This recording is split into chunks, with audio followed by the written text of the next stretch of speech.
Halvar, you're in the courtyard uh, of Godricson's castle, and you have your shield up and your spear up, and you're like walking around a circle with Grim on the other side. And you like look over to the side for a second. You can see Brita, who's like one of the local girls from the castle. She's like preparing some lunch, and she like smiles at you and waves. And in that moment, like as you like look at her for a second, there's this like crash as the haft of Grim's axe is smashed against your right elbow. Like the pain is shocking, and your fingers go numb. And he steps forward immediately, and he puts his right foot behind yours and like shoulders into you. And suddenly there's this as you hit the ground. And he looks down at you and he shakes his head. If I have to tell you one more time about that elbow, boy, I'll hack it off. Come on, up you get. He offers you a hand.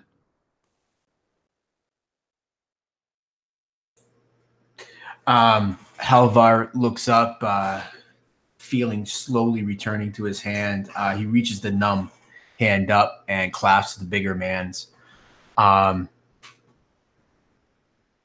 He manages a forced smile, though in his mind he's thinking how foolish he is.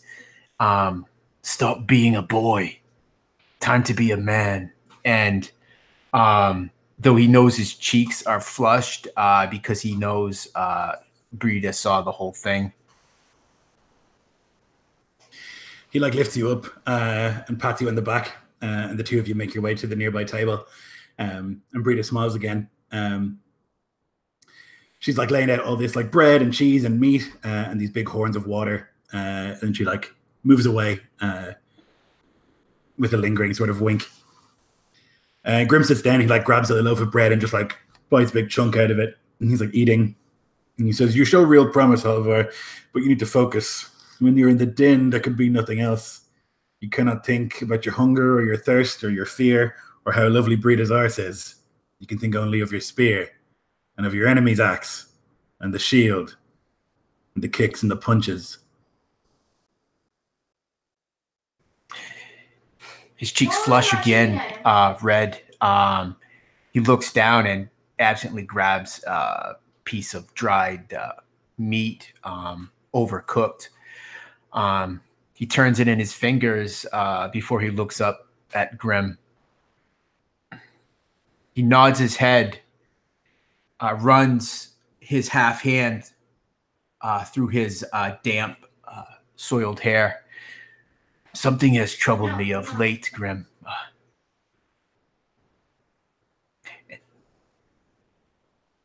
I wonder if I might ask you something. And it has nothing to do with the girl. Vexes me. Yeah, he nods and like frowns a little bit. He like takes some of the meat and shoves it into like a hole he's made in the bread loaf and begins chewing. Halvar himself pops a piece of overcooked meat in his mouth. He starts to chew it. He runs his tongue across his teeth. He can taste the dirt from the practice yard there, but he ignores it. He feels the grit in his teeth as he chews. What truly makes a good man, a good leader? I thought I knew, but I'm not so certain now. We have to be friends, okay? Okay. You don't know anything, boy. I don't know anything. And knowing that is the hardest thing you'll learn. What makes a good leader? They say it's about Drengskapper, about living a good life, being an honorable warrior. That's not been my experience from what I've seen. Most of the fights I see, well, you wouldn't write a saga about them. Men screaming, pissing themselves, crying for their mothers. I don't know. Deep inside Halvar, when he says that, he talks about the truth of battle. It actually helps to embolden him more. He remembers hearing the ballads and the songs sung of brave men. And he thinks back to his first real fight, and he was anything but. Luck is what saw him through it. Your lord, he seems to be a good man. And then he paused. Oh, I'm sorry. Go ahead. He pauses after saying that, realizing he spoke so quickly, and he goes, I don't know if that is out of turn to say. You can say what you want. Your words are your own. Nobody owns them but you. Though you should be careful with a loose tongue. You can say it to me, but maybe don't say it to some of the other boys. Or to the Lord, maybe. And he like smiles and takes another bite of the bread. Helvar would smile at that as he slowly builds his courage, getting to what he really wants to ask the man. And what of Skjalmod, my lord? What do you think of him? He is a good man. Nay? He seems so. I don't know him. I know of his reputation. And it's a good one. Though often men with the best reputations are the worst men, he says with like a sort of grim smile. A lot of the most famous people in Iskloft are from Iskolfin. Rapers, killers, murderers. That's how you get a big name. So I don't know. He didn't seem like that to me. He seemed hard, but fair.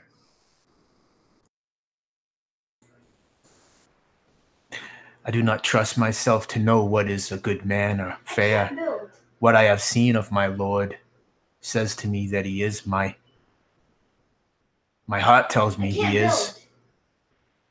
But how come? I feel that I have failed him. He's left me here while he has gone north.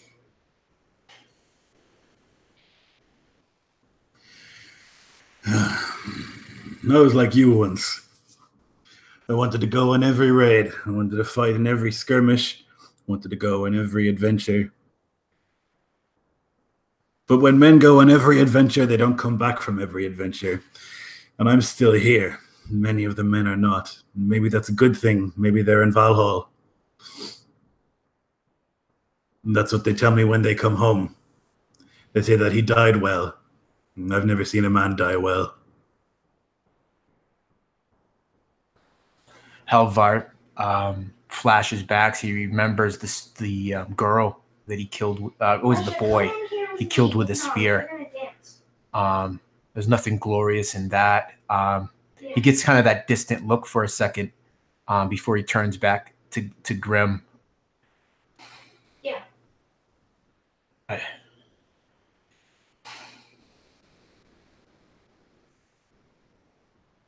And he looks around, making sure no one else is close, and he leans a little bit closer. Do you understand, huh? I want to apologize for my son in the background. It's so good. But I was angry at my lord for leaving me behind. That's normal. He says, he interrupts you. He says, that's normal. It's, everyone wants to be close to the Lord. It's where the money is. It's where the glory is. But I don't think he left you here out of some insult or because he thinks you're incapable. Wouldn't be my guess of the man. And again, maybe he hates your guts. You are a little coward. And he like slaps you in the side of the head. I'm not sure how. I'm not sure how closely Grim is looking at Helvar's face. But when he says the word coward, there's almost like a wincing around his eyes. His eyes kind of just ever so gently, kind of just inflect a bit. And then he recovers and looks at the man and smiles. I hope to prove myself to my lord. I think that you will. You have a lot of promise, like I say. If you could just focus, I think you could be a good warrior, a great one even. And you're young, and you're learning young, and that's good. Some men don't learn to fight until they're too old and have bad habits. You're like a puppy, and you can teach a puppy tricks.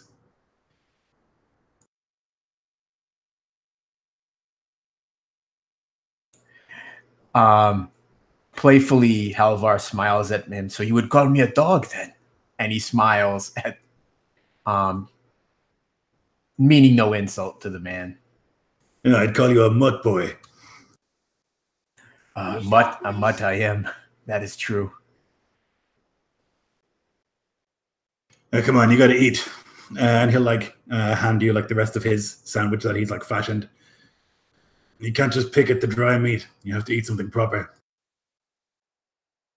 Yeah, Halvar now, having gotten this burden off of his chest, thanks to thanks to Grim, he proceeds to definitely dig in, realizing how hungry he is. We're not done yet for the day. You better eat because we're going back over there. He says, and he like wipes some sweat from his forehead and like flicks it onto the ground. It's only lunchtime, and we go till it's dark. Halvar just grunts with a mouthful of bread and meat. Naki, you're shaken awake. There's a man you don't recognize who's like squatting next to you, and he like looks down and like puts his finger over his lips for you to be quiet. Gives you a moment for your eyes to like focus, and he points to himself and then like a direction away from the camp. He's obviously one of Torvald's men. You kind of recognize him a little bit, and then he just nods and walks in that direction.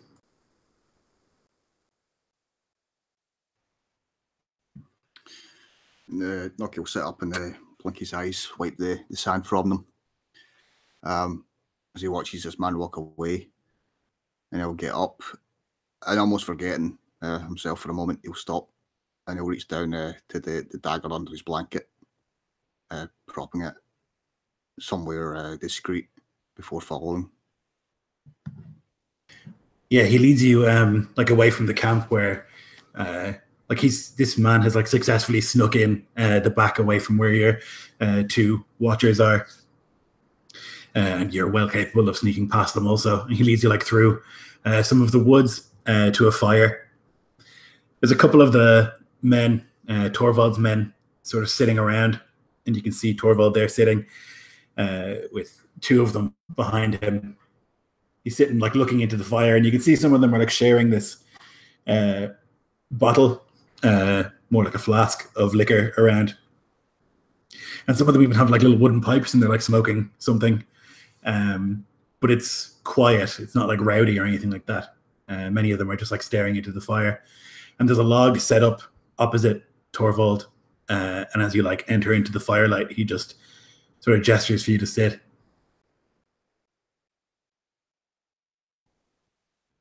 Yeah, Naki will do so, propping himself forward to lean close to the fire, putting his hands out to warm himself.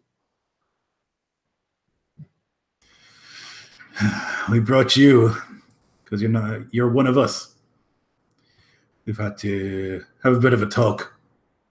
What we're going to do before we make a final decision, we want to talk to you first. So sit, Nithing.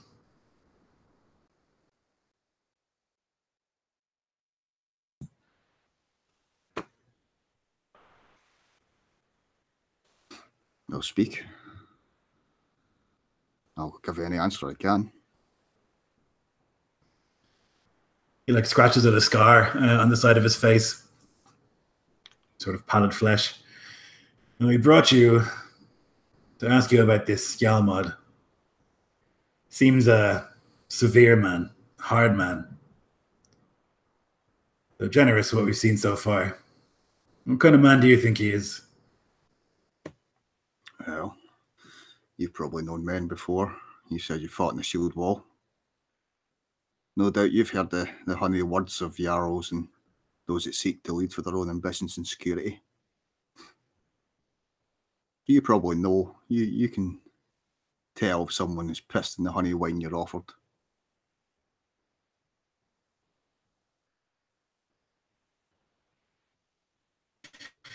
More than once have I served men like that. Sweet promises, but bitter aftertaste. Skjalmod's not one of those men. Those men, they're the kind to,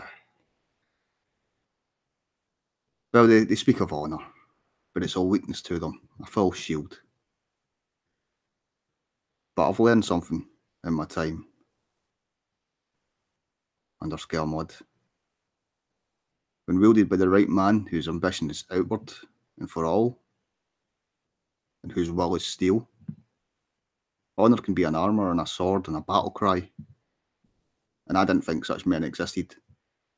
But his honour's all these things and more. He's never asked me to do anything he wouldn't do himself.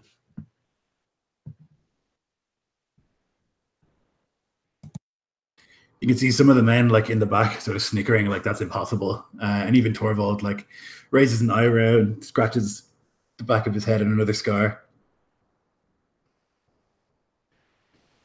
Well, you talk highly of him.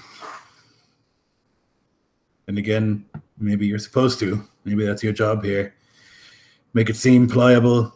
Oh, look how well he treats this pet outlaw that he has. Is his offer genuine?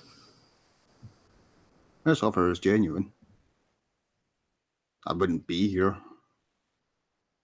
to speak to you if it wasn't. Neither would the men that now follow me. But it's not my place to convince you. He said his piece, and that was that. He offered you nothing but truth, and he looked you straight in the eye and spoke honestly. What he's given you is an opportunity to consider. And there's no sense in me trying to convince you anyway, as you say. I'm an outlaw, or I was. Killed many. I fled to the fence as a boy, and that was the only life I ever knew. Same life as you have now. You survive as best you can. The occasional pouring of coin, mostly pulling the worms from muck and celebrating such a harvest. Nah. For me to try to convince you, I can't do it. I can tell you I have everything to gain and everything to lose from here on out. My fate's been cut and rewoven, and Skjalmod Harson has offered you the knife to slice the threads that bind your own and find another path. But that's a choice a man must make on his own.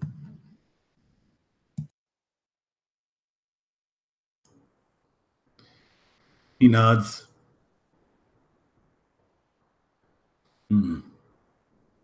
You've good words. You know that. So I've been told. I hope you don't think I've pissed in your honey wine either. No, I don't think so. Would he have us among his people, even marked as we are? What can we do there? Fight in the shield wall? Is that what? How can he? And he's like genuinely like confused as to like how that offer exists. And some of us have some skills, but most of us have spent a lifetime killing. And these are the kind of men he'll let live in his town. Even killers can learn new trades. There was resentment and mistrust of me and my kind. We proved ourselves. But I'll tell you, there's a war coming, to here, to the fence and abroad, and you'll be caught up in it no matter what. And there'll be nothing to plunder and only ashes to take when everything is burnt to the ground. And feasting on ashes will only make you die first all the quicker. This opportunity, this means survival for you and your men.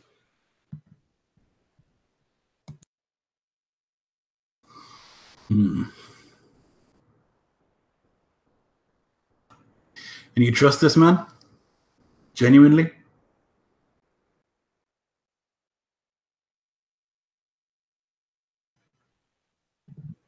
Do you see this brand on my face? Aye. That's my loyalty and my oath. I wear it proudly and display it we all can see. Yes, I trust this man.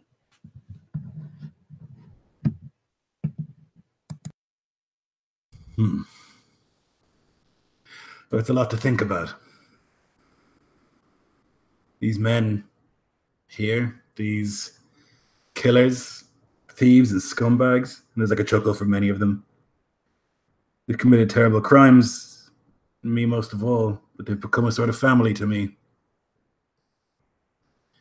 We've looked out for each other through hard winters, long summers. It's not just my say-so that will have them go uproot and become law-abiding citizens, good and loyal people of the king. There'll have to be a thing. Probably take a few days to get everybody here. Don't imagine your man wants to wait.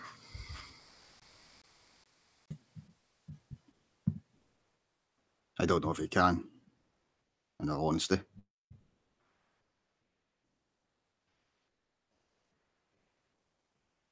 But I will tell you this.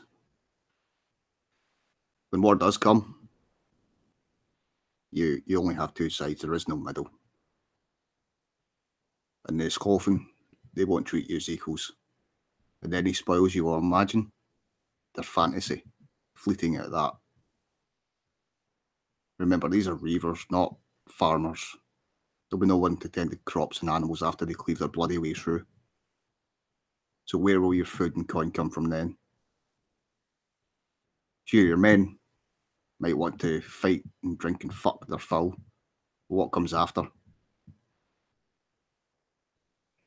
And I'll tell you something else.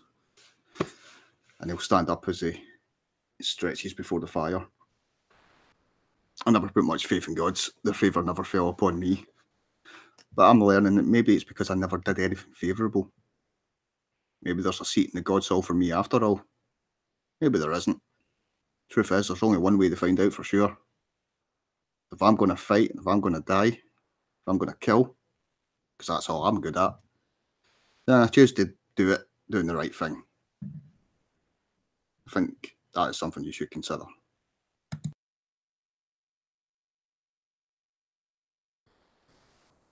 He nods. One of the men passes him a pipe, and he like smokes some brown smoke out of it. It is something to consider.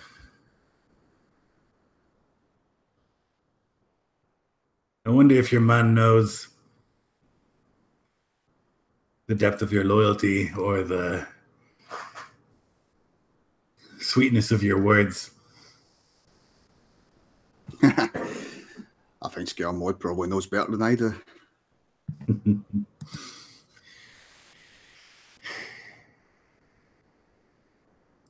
I'll go back to him if you want. It'll take us a few days to decide what's to be done. We'll have to put it to a vote.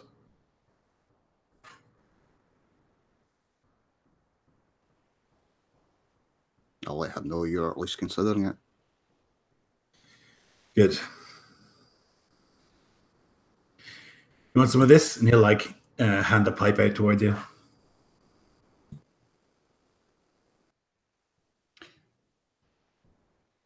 Yeah, he'll take a pass of the pipe. Probably choking a little on the hot smoke before passing it away. The men will kind of like talk amongst themselves, and you can hear sort of the usual outlaw shy talk as you spend a little bit of time among them. The next morning, Skjalmod is like you're ready to leave and make your way back towards the ford and across the river and back down towards Godric's lands. Torvald will come and speak with you. He'll like, as you're like packing up your horse, he'll like walk to you, probably a little bit closer than is necessary, and you'll see like one of the warriors like step forward and like grab an axe just in case, and he says, "The men, they're not good men, Skjalmod. They're not good men at all. Many of them, I don't know if they can fit in the world. Some of them, though, they killed out of jealousy or out of vengeance. Some of them stole because they were hungry. Some of them, I think, can do it. There's going to be a vote, and we're going to discuss what's to happen. But if you're offering second chances, I think I at least can toe the line.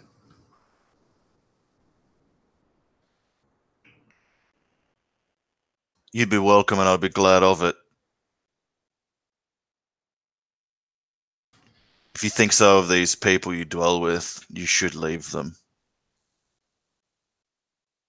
Many of them, though, have saved my life more than once. But they are dangerous men, maybe deranged, but damn handy in a scrap. Nonetheless, there's to be a vote. We're to discuss what's to happen. I don't command them, but we will see.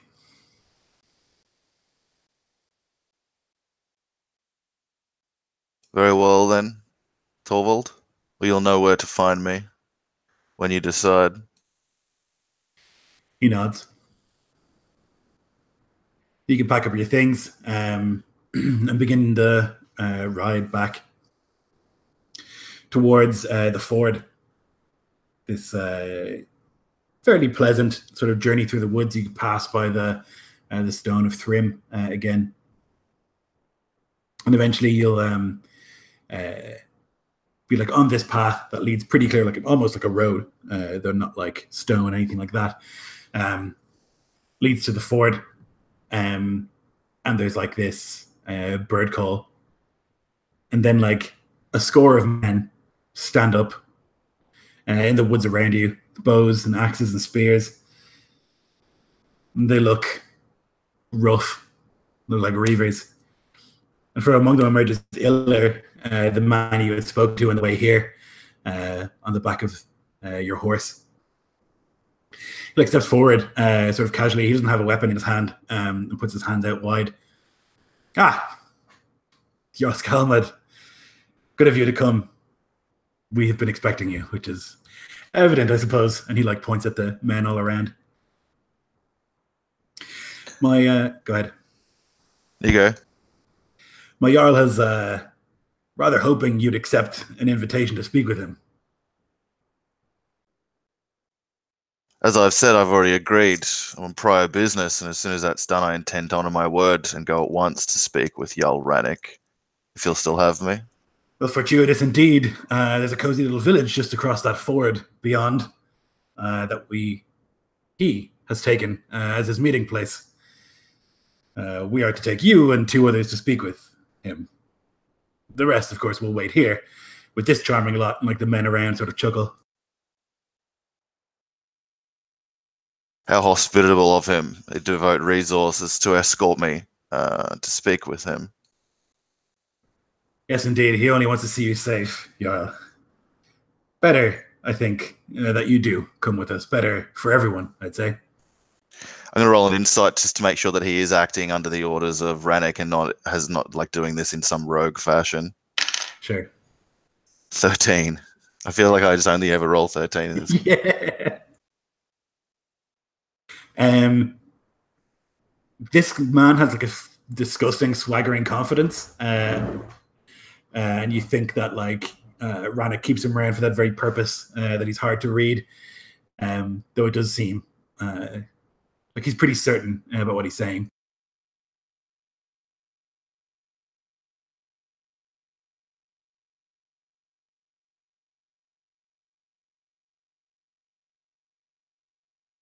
My people are on urgent business, and they're not needed to pass words with Rannick. I speak for them.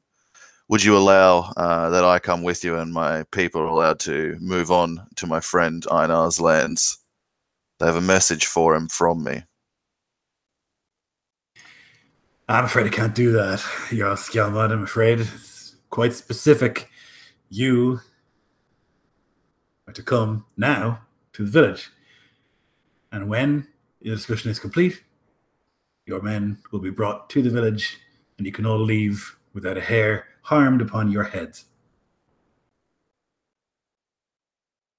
Then he does not intend that our discussions would last too long if my men are to wait then. Is that right, Illa? I believe it would be less than an hour. Then I'm happy to accept your generosity and my thanks for your heightened security. And he'll nudge his horse forward to join Illa. He'll nod. Good. I'm glad you could see reason here, Jarl. And he'll a man will bring out a horse for him from the woods, and he'll mount up with some of his other men. Well, the majority of your party is kept here with these Isgulfin reavers. Yourself, Nucky, and Thorin, who I assume you're bringing with you. Of course. Thorin's not letting him go alone. Yeah. Are escorted down the path for maybe 20, 30 minutes until you can see the bridge that you crossed here and the small town beyond. Obvious signs of a struggle. One of the houses at the bank of the river has been burnt to the ground. And as you approach on the far side of the bridge, there's 6 big hounds that are chained to the side of the bridge, and 2 men there, and the hounds stand up and begin to ho, ho, ho, ho, ho, ho, bark insanely as you approach. The men will and the hounds will get back down, and Iller will lead you towards the hall that you had slept in on the way across. This town belongs to Godrickson. It's in his lands. He'll bring you to the hall that you had stayed in on the way here, and you can dismount. You are led into the hall itself. It's quite warm and comfortable, though it's pretty messy. Some of the chairs are turned upside down. There's 8 warriors who are draped over stools and benches, seemingly unconcerned. And they all have faces that look like they're carved out of rock. At the top table is this big man. His head is rolled back, and you can see many intricate tattoos on his skull and his throat. And he wears this simple tunic. But he has arm rings on both arms and rings on his left hand that rests on the table. There's this big sword, massive 2-handed sword, dull and grey, on the table in front of him.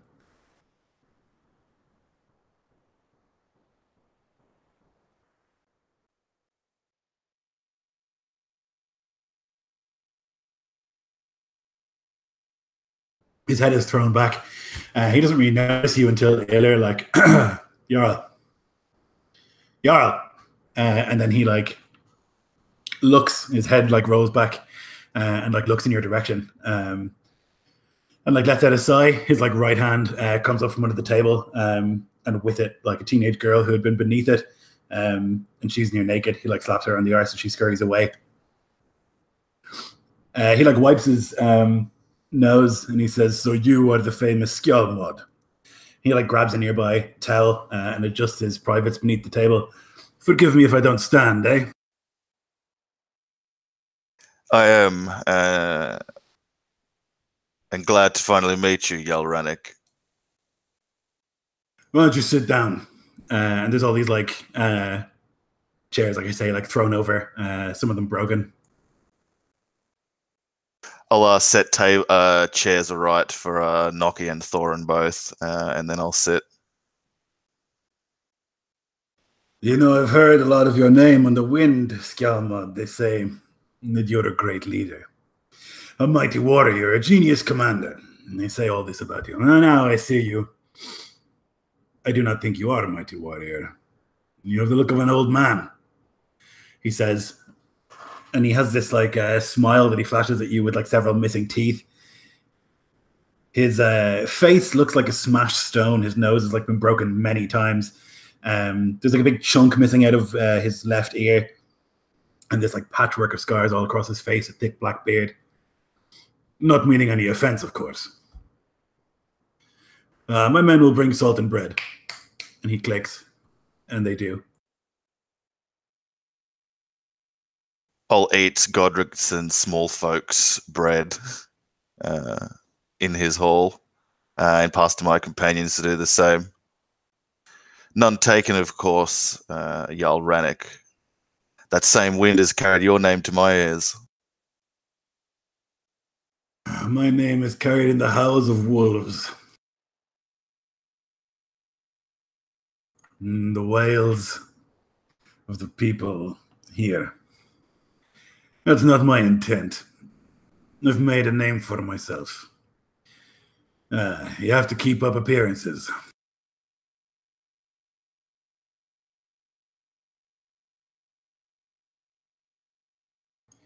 I do not want to fight you, Skjalmod. I do not even want to fight that old goat Godrickson. Nor do I want to fight Arnson to my east. I come here to settle, to milk these rich land, and carve out a piece of the meat for myself. Yet I'm a stranger here. I've been attacked on all sides. I'm simply trying to establish my borders. Then forgive me to say so in your own hall and with such fine fare of friendship before us, but you're without your boundaries and in Godricson's lands. They are my lands now, I think. And you wish to settle that question without bloodshed?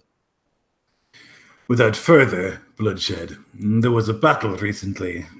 Fucking You killed crushed some the old small man.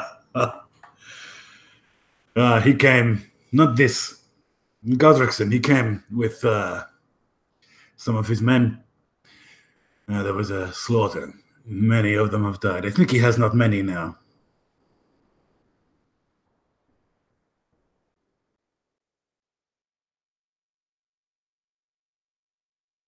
But I wanted to speak to you, Skjalmod, because I hear you are a friend of the man that they call King here. My father always told me the only king Aesclot has ever had was Gunnar. My father But your told me son no is- king has a friend. I'm no friend to the king, but he granted me my lands for service. Ah. Well, closer than I am to him, eh? You seem to think that this man is king even if he's not called Gunnar, and so that has a power all its own.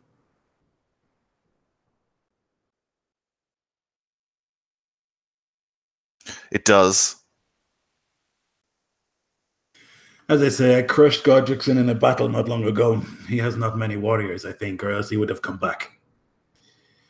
I'm not offering you friendship, Skjalmod. I'm offering you a chance not to die. There are a great many scheming southern snakes in this part of the world. And all you need to do to avoid my wrath, and the wrath of those who follow me, is to go back to your fucking fens and stay there.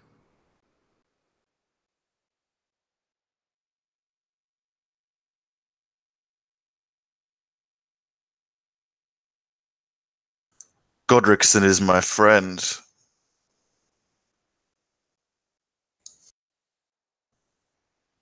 I must go to him first before I return home, as I'm pledged to do. I ask only that you stay out of this conflict that is coming. Do not involve the king.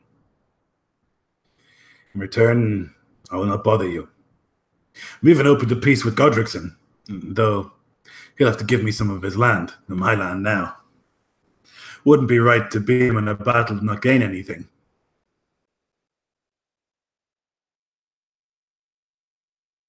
You wish me to carry your terms to him? Hmm. And he like scratches his beard as if he hadn't even thought of that. Jarl, Speak, Thorin.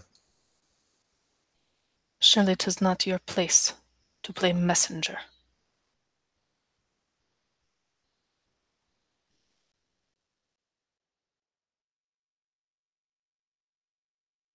Then perhaps I could take Godrickson a gift.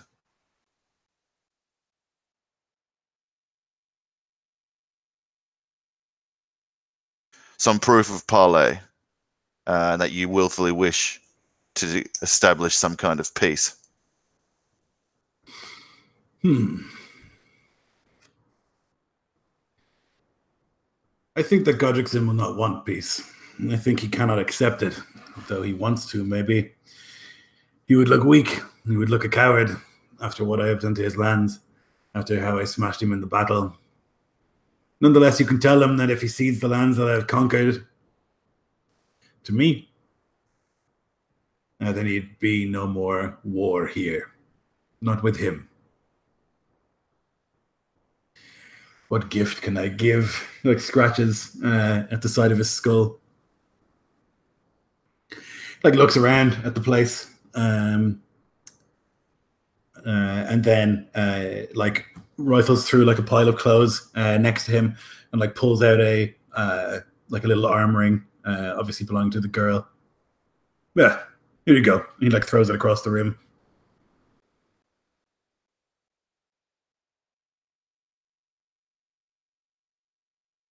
I'll move over to go and pick it up and like pocket it. You say there are others coming behind you, and you expect me to believe that you would honor a peace and not push on once you are further reinforced with more of the flame sowers' longships?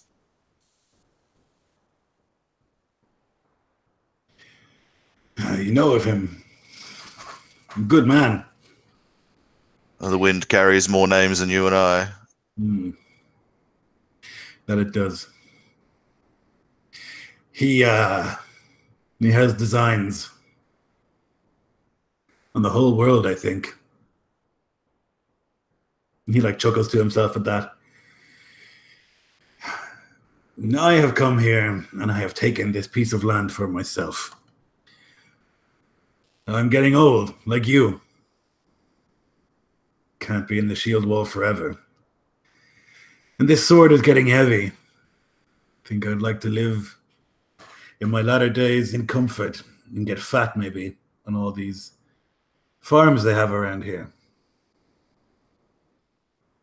Are there more coming? Probably.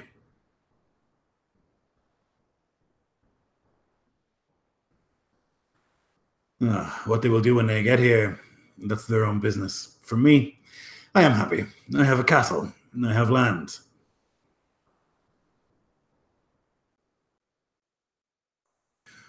Uthal, Jarl Uthal, he's not my Jarl. I'm a Jarl myself. He's an ally. He said to me, go south, Wolf's Tooth. You are my greatest ally. You are the greatest warrior that I know. You go south, Wolftooth, and you take yourself a piece of that meat. And I said, okay. And here I am.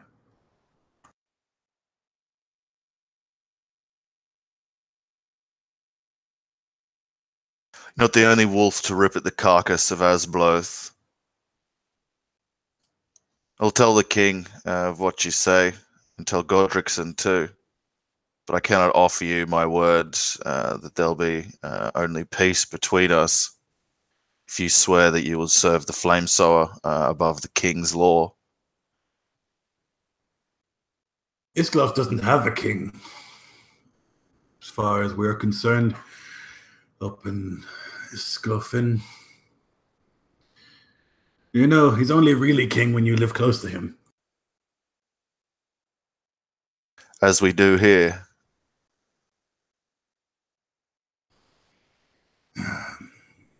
I don't think I'm afraid of him. Does he have a great army? He does.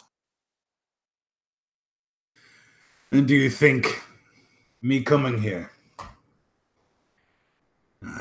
taking some land for myself, do you think that because I am from the north, he will have a problem with it? I cannot speak the king's mind. And do you think that if I was not from Isklofen, do you think that if I was from Soderfjord and I did the same thing, he would care? He would welcome it.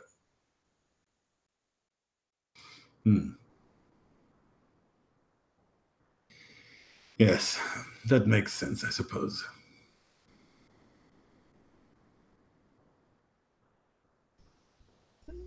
Thorin mutters under her breath, not quite loud enough to be heard.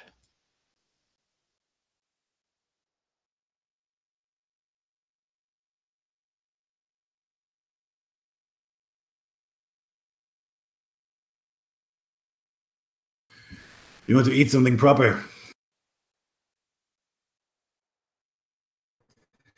There's good food here. He looks around the place. I can have them cook you something. It'd be a shame for us to meet and not eat. Let us break bread and cheese, but I've no time for a feast. I have other business to attend to, and now your important words to carry, Lord. Quite a serious man, aren't you, Skjalmod? This is a serious time. This is a serious place. And you have an air of carefree about you, but I know you are serious too. When it comes to the right times, yes, I am. No room for smiling in the shield wall, eh? He just shakes his head twice to either side slowly.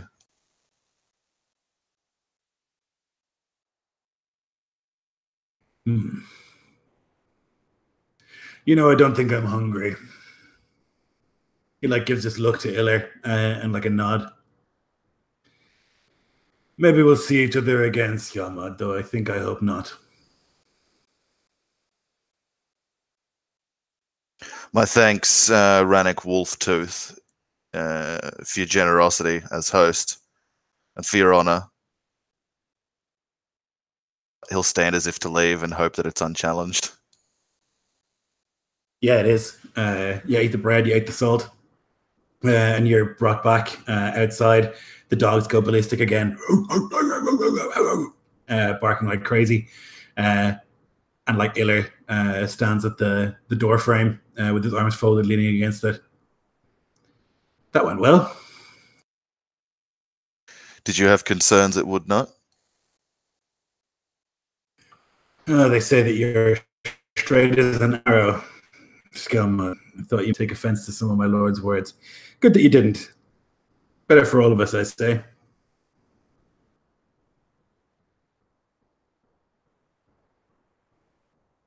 Agreed, Illa. Right, your folks have been brought across there beyond, and he points up onto a rise on the other side of the bridge. Sorry, than you had been on, and you can see they're up there with all their stuff. And he sticks out a hand to shake. I'll take it. Sorry about this unpleasantness. It's games that we play and all that. Hope that you take my Jarl's words as serious. You do not want to fight him, Skjalmod.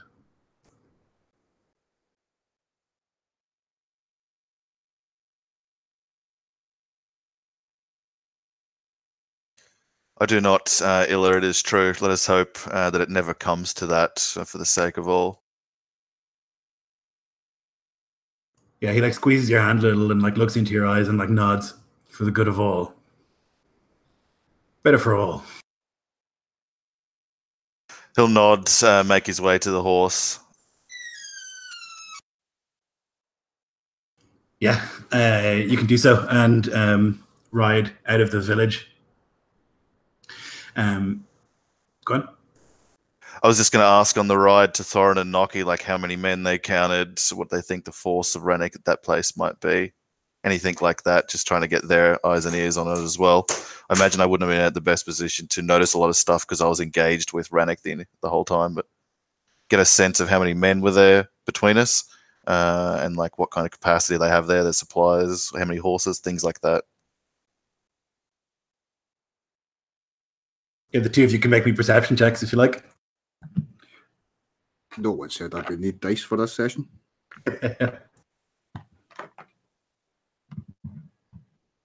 Honestly, I'm a little bit the same way. I gotta dig it out. So that's a +5. Ooh. Nope. 8. 24. Okay. Yeah, 24. So Thorin, then you would have counted like in the first sort of engagement that there would have been like over 20 of them hiding in the woods waiting for you. And then like in the village, you would have counted easily that number again, though there were only like 8 of them plus Rannick in the actual hall. Many of them were just like wandering the town or like sitting around. Yeah, so you would think there's probably 50 or so of them here in the village.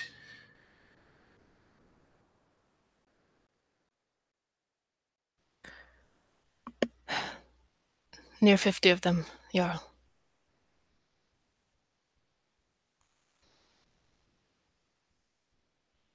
A strong force, to be sure. How far are we away from their camp, and how far are we away from Godricson's Haderborg?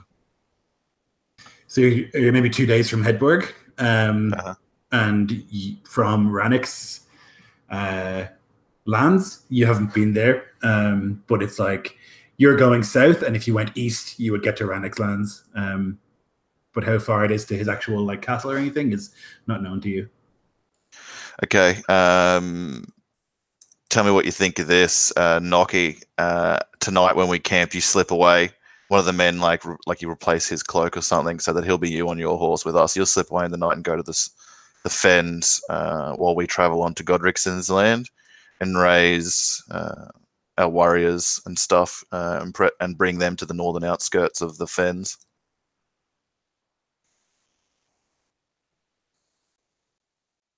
I'd tell you guys that's what I intend and like want to hear your counsel on it. To what end, Jarl? To fight Rannick? To take the river and trap Rannick in here. Ah, with Godrickson from the north. He'll mention like some battlefield that they learnt it on the hard way or something like that, a reference to where he stole the idea from.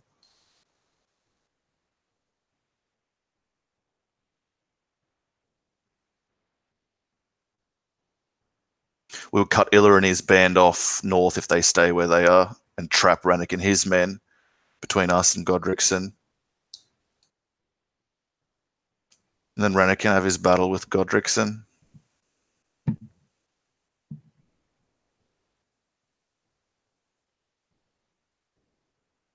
Noggy can't help but laugh when he hears the plan. He likes the idea. It's evident on his face.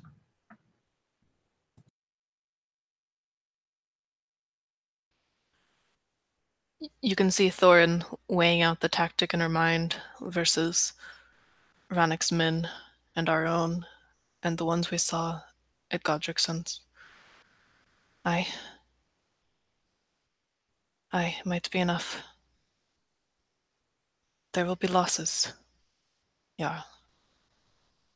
Terrible losses, but better to have them now than when the hungry wolf is stronger.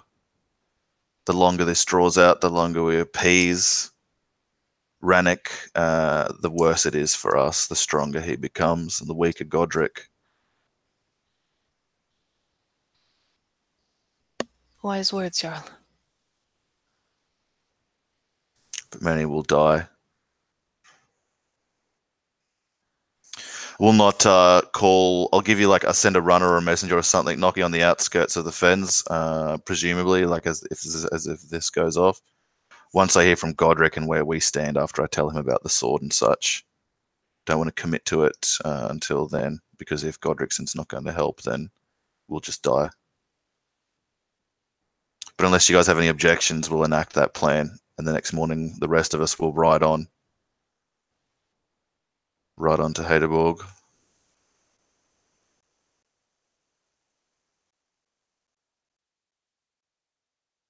Okay, sounds good. So just so I'm clear, the plan is to send Nocky sort of separately down towards the fens as quickly as possible, and the rest of you will ride for Hedborg. Naki is to sort of like raise the troops, get them ready, basically, and you're going to go and talk to Godrickson. Yep, and we'll take our troops to whichever the northerly-most of those little Yaldership towns on our Myrr map is like closest to Godrickson's lands, and that can be kind of like their point of supply, and then they'll just wait north of there, waiting for us for a signal.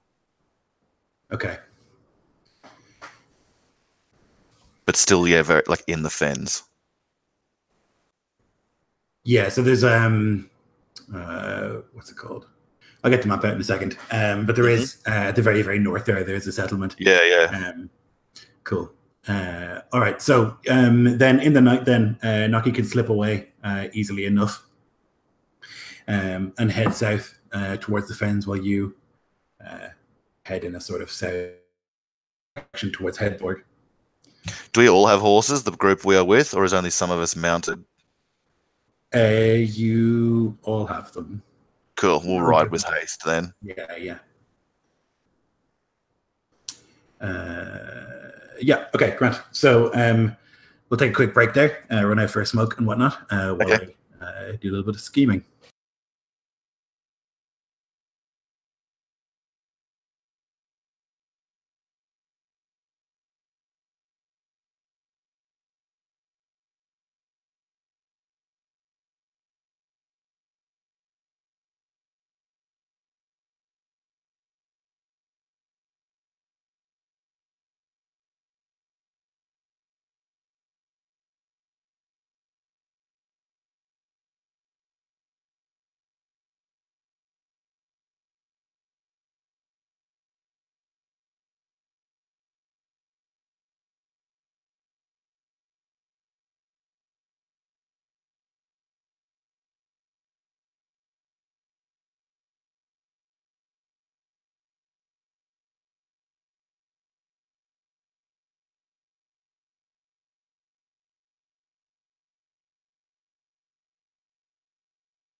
I am back.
So you make your way south towards Hedborg.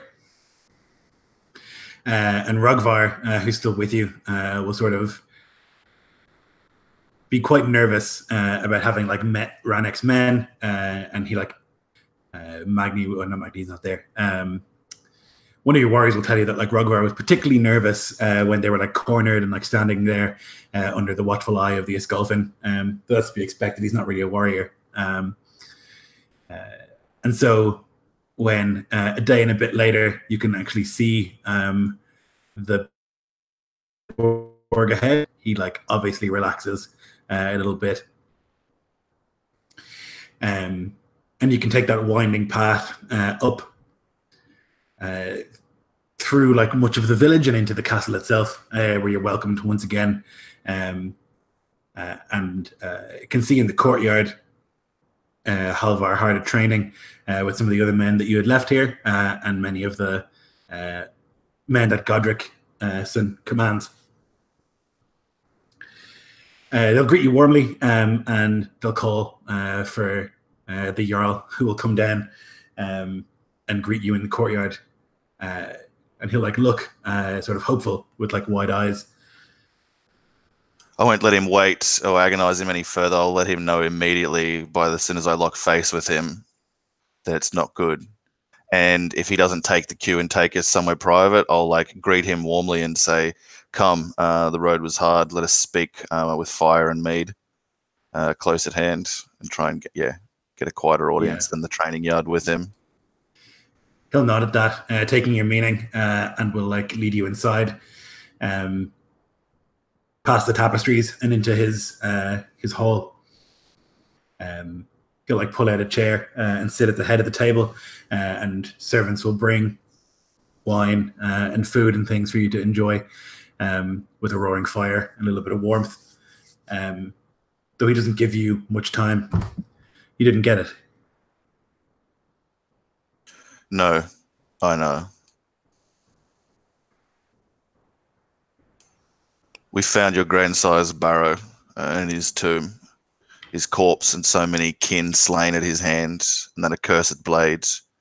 I felt its lure and sheathed it, in my hope that it stays that way forever, and entombed it once again, and covered it in snow. It is not for the hand of any good man to wield. With it will come woe, fury. I could not bring you a curse, friend. Like sits back in his chair, scratches at his beard. I always wondered what happened to him. In his own blood, he writ the end of his fate. The blade Throst warped his mind. You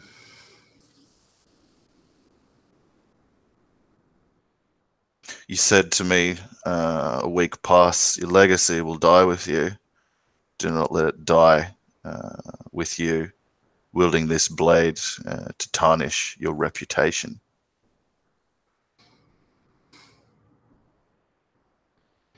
I've heard stories about that sword.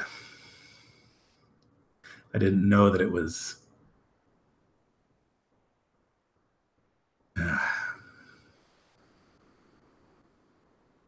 You know, sometimes you can pin your hopes on something. And I thought maybe this blade would be the answer to my problems.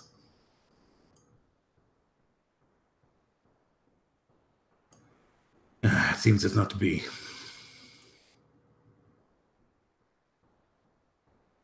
You tried, I suppose. That's something. And failed, and gave you my word and broke it, and I'm sorry for what that's worth. But more than that, I must urge you and yours to never go to seek it or take up that blade thrust.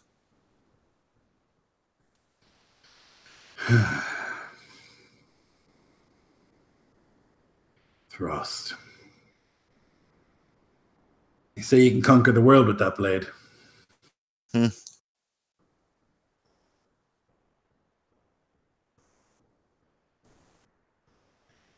You're probably right. Wouldn't know what to do with the world if I conquered it.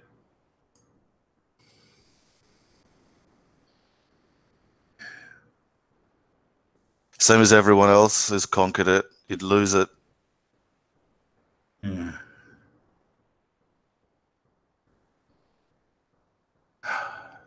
He takes a big slug of wine. And there is worse and more. Of course there is. If Fjord Town is taken by Wolftooth, he's invaded your lands and sacked it, killed what people he is not enthralled. The Ford. He ambushed us upon the road and gave us parley and peace and words. We marked his men and their position. 2 days northwest, sorry. And I'll describe it. Yeah. And he sent us here with terms for you, and I'll relay them such as they were. He cannot expect me to accept those terms. I do not think that he gives them with the intent that you'll accept. No. Bastard. Fucking dog.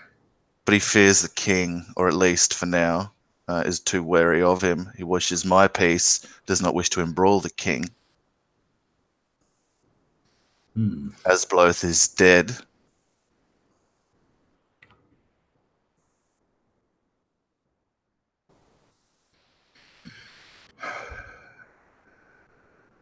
Only 50 he has there. I have my men already on the fens. With yours, we'd have more. We could kill him, trap him, and his men.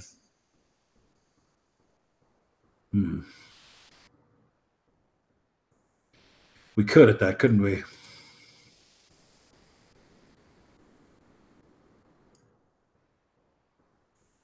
That's one way. There'd be much blood.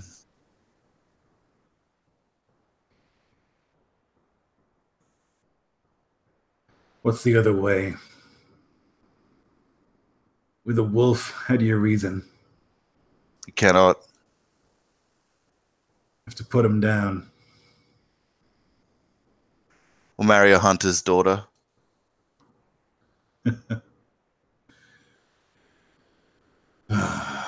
Fuck.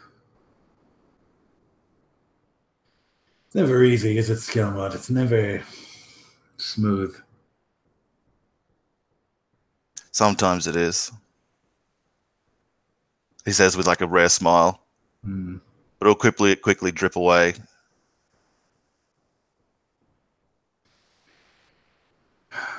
And so we take our men and we go there, fight him, lose a great many most likely. And then be weaker when more show up. The ports of the lands that he has sacked further west in Asbloth. And if we do nothing, they arrive anyway, and they have him at their head.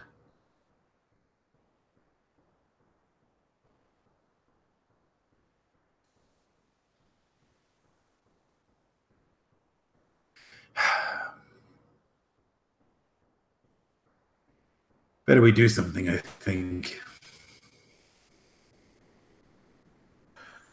Forswear Asbloth, swear to Cohen and Casterling, make an alliance with the king.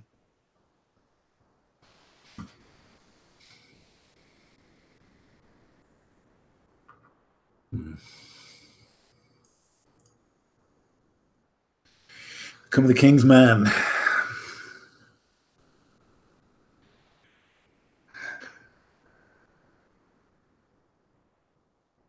And he will send Why his not? army here? All the great lords of Asbloth are dead. Their land is being ripped to pieces by the king, Conan Casterling in the south and Iskolfin to the north.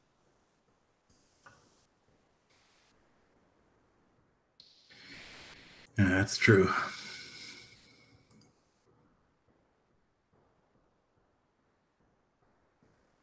And if Wolf's Tooth attacks you anyway, then we're all better for it if we're all pulled in against what's coming.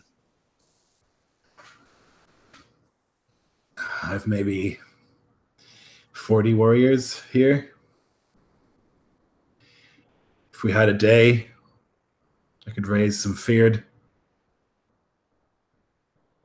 If we had 2 days, I could raise a lot. We don't have 2 days, though. He's a wolf. He likely expects something.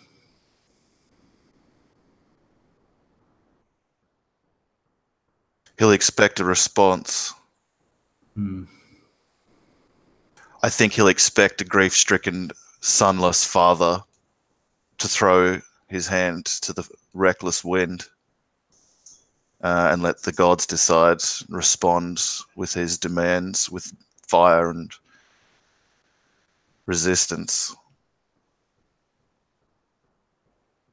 So perhaps if you're 40 like poured out of Heidelberg against the wolf, he'd come sniffing.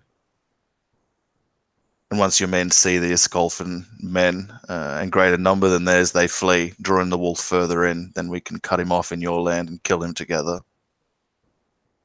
It would require you to shame yourself and feign a flee, feign a retreat.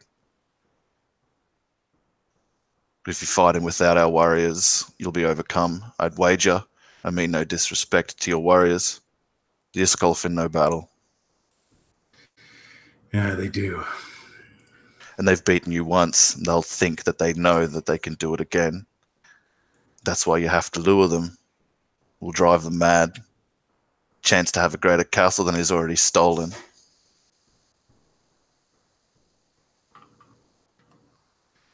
You're right.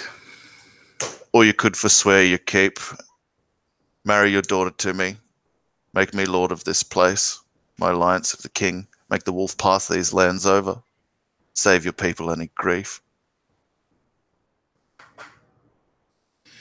I cannot see that happening. Then I'll go to war with you, brother, and he'll reach his hand out. Yeah, he'll take it. All right. Let's go to war then.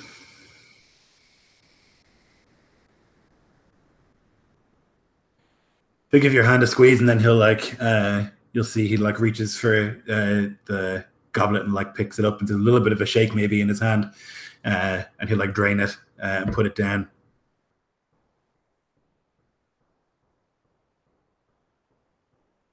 How many do you have in the fens, and how quickly can they be ready? 3 days to get here. There was about 35, I think, minus 19. So, but there's probably a few more to round that off. I'd say 30 men confidently, properly armed for battle. Because I came with 30 men, and even though I've lost some, there's Brynja, shield, and proper weapons enough for 30 well-armed men. And maybe some stragglers on top of that, but 30 that I can promise and swear that they'll be in bright mail and ready. And you would have me go and lure him away from the town, lure him into my lands, set a trap.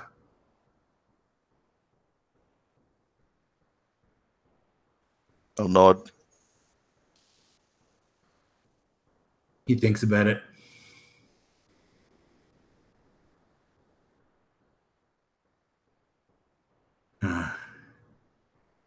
suppose it would work.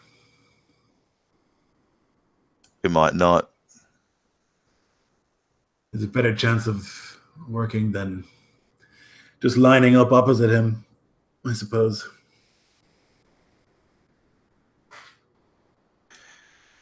If we have more than him in array for battle, he'll pull back and lure us into a terrain that favors him, maybe even across the river, and we lose our chance to trap him. I don't think he'll fight us at our full strength. Otherwise, he'd be here. Yes, he's wary. Rightfully so.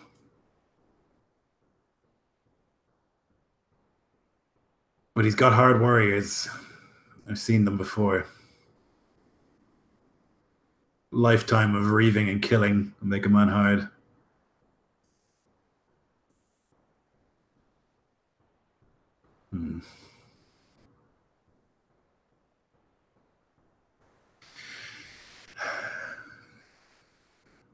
Did you see anywhere along the way that you think might work?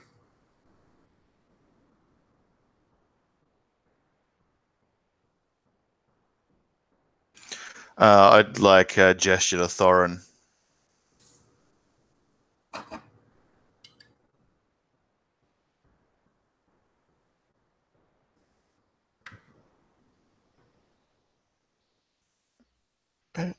Thorin has been listening, somewhat struck by Skjalmod's ability to speak so clearly, when words often fail her in such times. Jarl. Across the land on the river, there's the hill with the 3 trees upon it.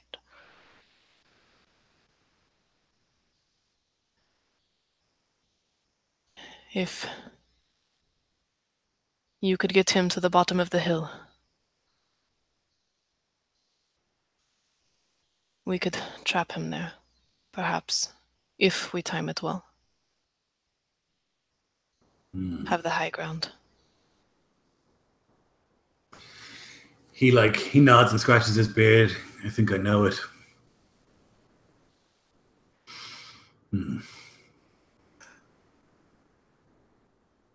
We have many horses compared to them too, and we can make use of that.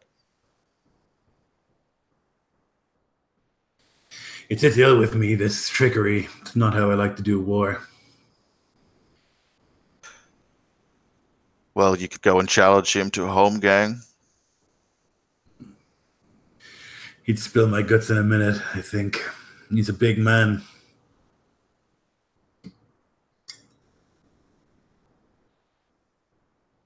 Maybe that's why I lose battles, hey?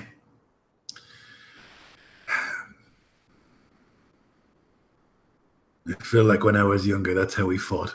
We lined up and we fought. You can't do it with these Sculfin. All right, let's do it. Let's take the plan.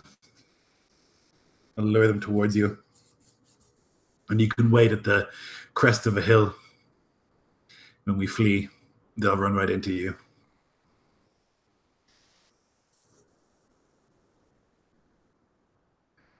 It's important that if we, like on the hill, we flank them, but we leave a place for them to rout if we can crush their center, and where we anticipate that they'll spill out of there from, maybe that's where we can hit them with these like mounted warriors, since Godrickson has stables and horses. Mm-hmm. That'd be probably the easiest way I can imagine to kill them. We couldn't be on the crest of the hill either. His scouts would see that. We'd have to be on the other side, which means Godrickson would have to flee and get overtaken and engage, and then have us flank them.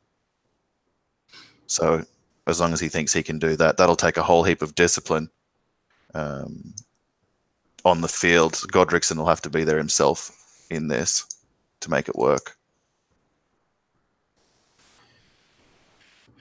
He thinks about it. He's sort of chewing his teeth. It's a lot of danger. It's a lot of ifs.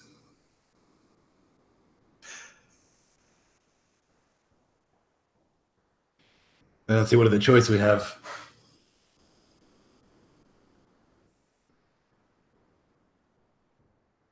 You have my choices and my support, whatever you decide.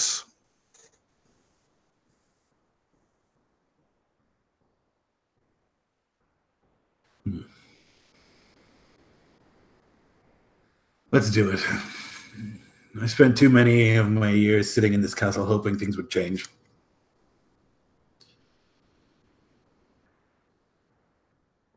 Better to build tomorrow today, Hmm. and he'll make to move. Yeah, you can like walk out of the room. He like sits at the massive table at the end and like pours another goblet full of wine and takes a big drink. Like alone in there with the tapestries, thinking about what's to come.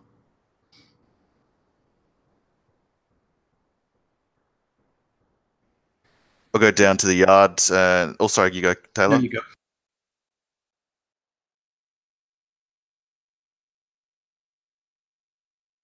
You got it. I'll go down to the yard and get Halvar and say we should ready the horses and what men we have here, and leave to go to the fens and meet up with Noki and our forces, with the eye to have Thorin lead us like around the rear of the enemy or along the river to get to that crested hill that we can hide behind and wait for, for Godric, with the idea of making this happen within like 3 days. I guess 2 days from when we sent Noki, but we'd work out the nitty-gritty of those details. And leave unless there's any further business here.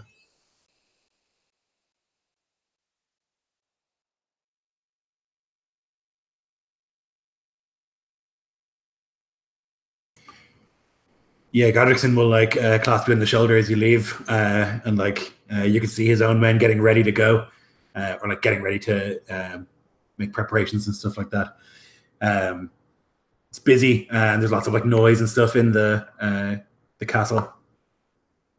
And as you're like packing up, Halvar, Grim will like put his big hand on your shoulder and give it a squeeze. It'll be battle, boy, but I think you're ready now.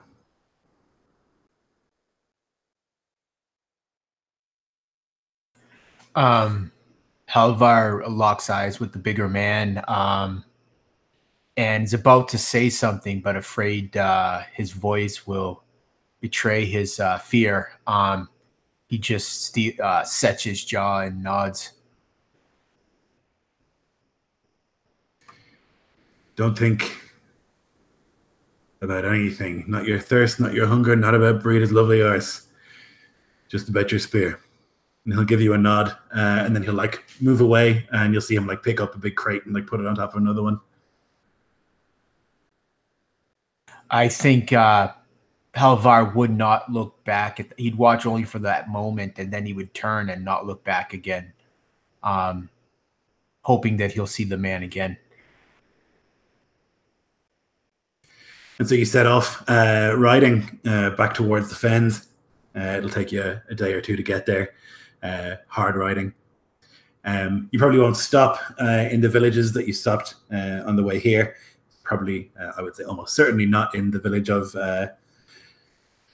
Myrr VIII, where you had met that slimy Carl Thane. Noki, you've made really good time on your own. You can travel a lot quicker on your own without all those men in big heavy mail slowing you down. And you get to like the Fenway, and you're able to like ride along the Fenway without any issue. You'll see here and there like bits of it have been desecrated. No, bits of it have been like damaged and stuff from fen folk. Just here and there, like things scrolled into it, wood chopped to pieces. But overall, you're able to like ride with surprising haste to Skjalvik, and even the fact that you can ride all the way to Skjalvik is a miracle, because it used to be just a nightmare trying to get through the fens. And you'll pass like several guards that have been posted by Luda under Skjalmod, sort of like go ahead, who will like nod politely to you as you make your way to the actual town itself. You can ride in and find Magni like sitting in the hall. and there's like people chatting to him and like asking him for things, and he's got his like hand over his forehead, like he's really not cut out for this to be in the stead of the Jarl. But seeing you come in to the hall, the people will like disperse, and he'll look up like pleased and relieved. Lucky, good to see you. Magni. Give me news of action. Tell me I can leave this place. Oh, I bring you solace, my friend. Gather the men, the warriors and the reaver fiskers. Tell them to be armoured and armed, ready to march and fight. If they can wield a weapon, tell them to get off their sorry arses. We're going to hunt in the Scoffin Wolf. He like stands up and like punches the side of the chair he's sitting on. Yes. I'll leave you in charge of this chair, he says, and will like put his hand on your shoulder and like push you down into it with a grin, and then like move his way out, and you'll hear him like bellow out like, "All right, you cunts!"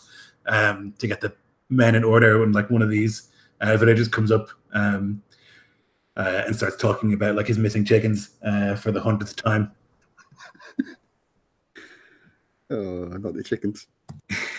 Yeah. A day or two, no, not even a day or two. Like a half of a day will go, and most of the men in Skjalvik will be ready to go. Are you going to leave with them, Naki, or are you going to? Was that made clear? Should you leave with them, or should you wait? I don't remember. I assume Naki is going back with them. Yeah, I think the plan was to go to the little village at the edge of the fens, right? Mm-hmm. Oh yeah, that's right. Yep. So you can gather up Blonde Magni, a bunch of the older warriors. Still no sign of Gunnar, who's gone searching. And Skander and all the rest. Who's? I guess you probably leave Skander in charge. Yeah, someone. The old guy, actually, the friend of Thorin's friend, who rode over here with it. Loger, I think he's good. What do you guys reckon? Jarl's word. Okay, yep, then him. And I assume that those on guard are staying on guard as well. Yep, and to further micro it, you know how I spoke a couple of sessions ago about raising a field in each of the towns, like to have them start training? Maybe send word with runners to have each of those send 5 men to Skjalvik, just to so that we have martial guard here while the best are off fighting, so that there's less chance of shenanigans while we're out. I know they'll be green boys or useless, but they'll be people to watch and shout alarm, and better than nothing. That makes sense. So the main bulk of the force in mail with shiny weapons will begin like trudging along the fenway with Naki and Magni at their head. And probably about the time that they make their way out of the fens towards the town at the very north, you would arrive as well, Skjalmod, with Thorin and those warriors who were still with you. It's a pretty mighty host. There's maybe 40 of you all told, I guess. It looks ready for war. Many of these men now are veterans, although some of them are fairly new, like warriors that would have joined you recently.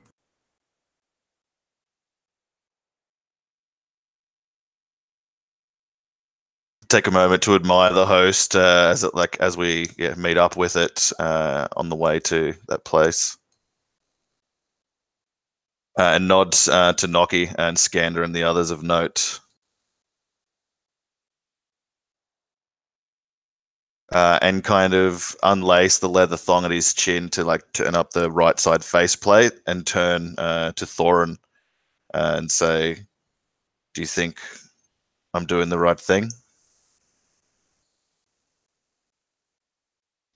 Or all these boys will be butchered 2 days from now?"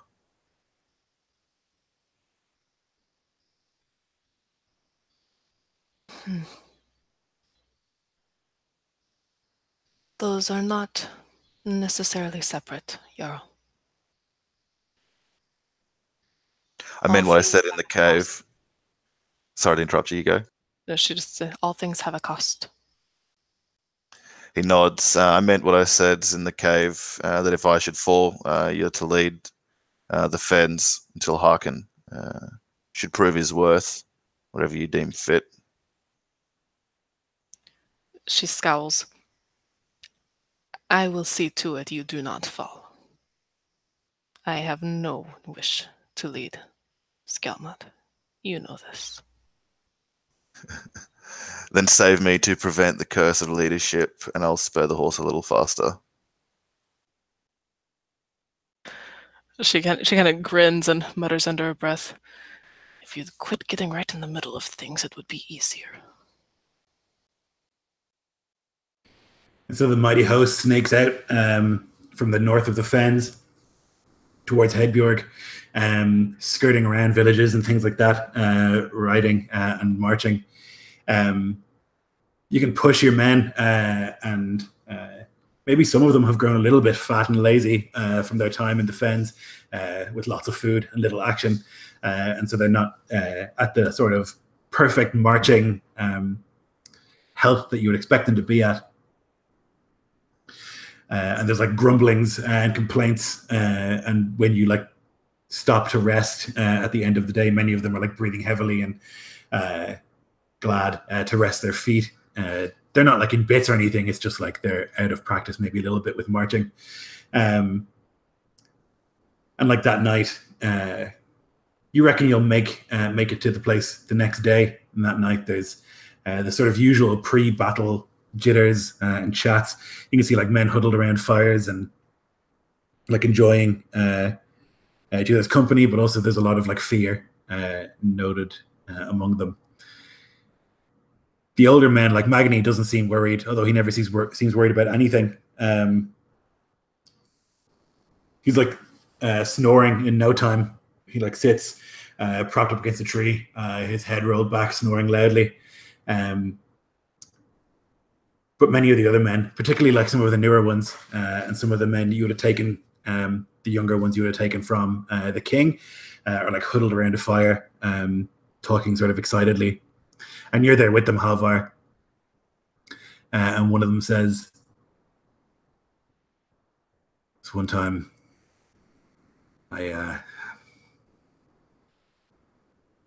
listen, we've all done it, right? We've all before." And like this is like look around the circle, all these boys trying to be tough. And like Magni opens up one eye. "Oh, just fucking say it. You pissed yourself."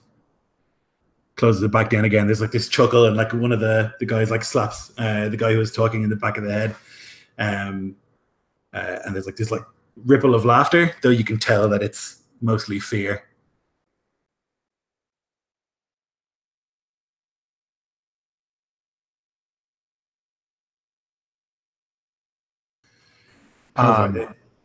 They say that you killed a big man.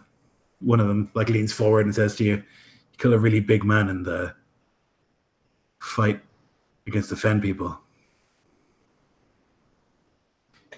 Halvar doesn't even realize, but his right hand goes down to this flint dagger tucked into his belt.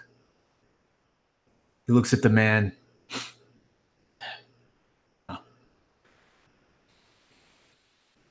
Truth be told, I think he did more to kill himself than I did.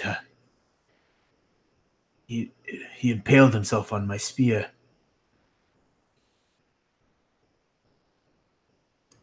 He like shakes his head. No.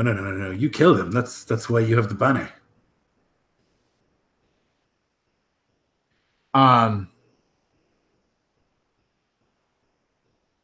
Halvar pauses a moment, kind of lost in his own thought.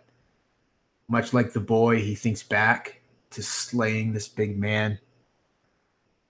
He knows the truth behind it, but he looks at this other man, sees the fear in his eyes, probably the same fear that's mirrored in his own face, and he nods and he says, I killed him.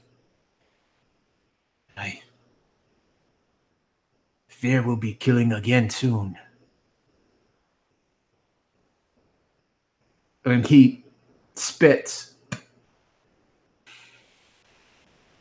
But to be honest, I'm afraid. But I'll do what I must do.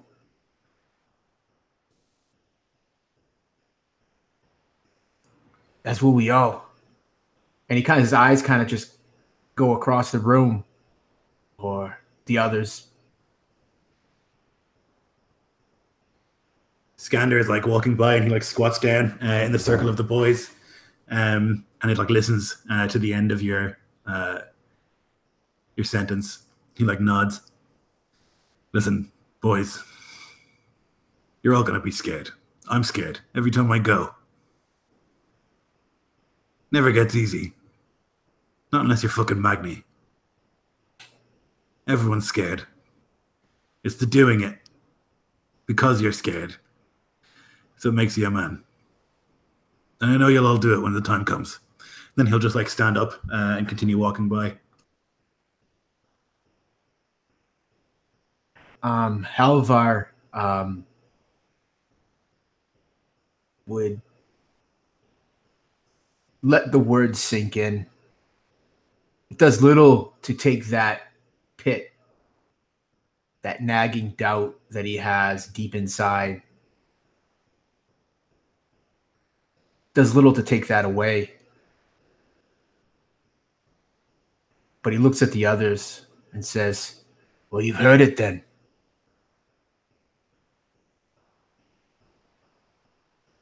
And then he would gonna go silent.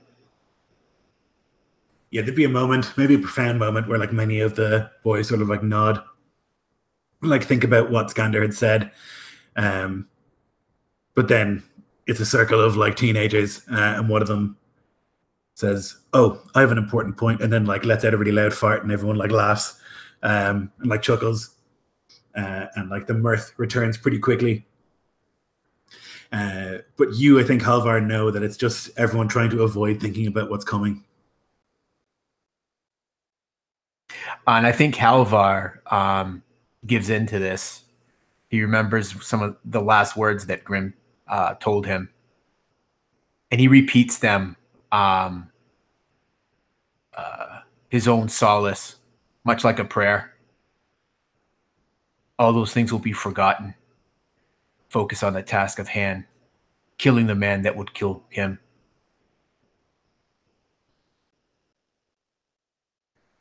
And so maybe you don't sleep too well. It's like that feeling before you go on holiday or before Christmas. That sort of like excitement before a battle. And you wake the next day probably groggy. Everyone a little bit groggy from like camping. And you set out early and follow the sort of brutal pace that Skjalmod sets to reach the place at the appointed time. And you can like ride and walk next to the river, like hiding in the woods as best you can along the way.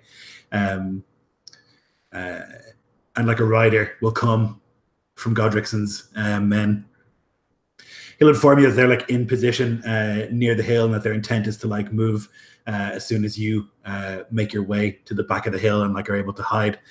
So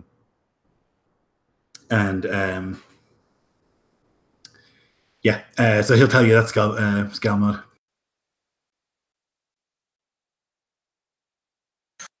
What was the last bit of that? Sorry, that he was going to tell me? So basically that like Godrickson is almost in position, and that like his intent is once you get into position at the back of the hill, so you're out of sight, that they'll like move in view of the village. It's probably like a 20-minute walk from the hill to the village, something like that. Cool. I'll listen to all this and confirm it, and promise that we'll be there on time. Yeah, the rider will nod and head his way back. See you in the middle. Odin.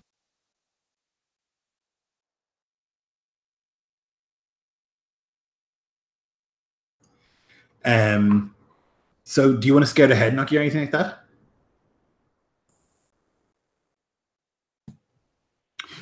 Well, I assume that what's the word I'm looking for? A kind of reconnaissance would be necessary, just so we can keep an eye on troop movements and things. Yeah, so you can ride ahead, maybe with yourself and like Nico had said, Bjorn, like right ahead of the main unit, and you can see the field like laid out before you. The village is, as you're coming to it, on your left, up ahead, and there's like a tree line behind the village, and then the river to the left of the village. And then as you look right, there's like this sort of plain that like leads up. At first gentle and then like pretty steep to this like hill. There are 3 trees at the top. It looks deliberate, like the 3 trees are there. And you can see Godrickson has like arrayed himself there. It's not in view of the village.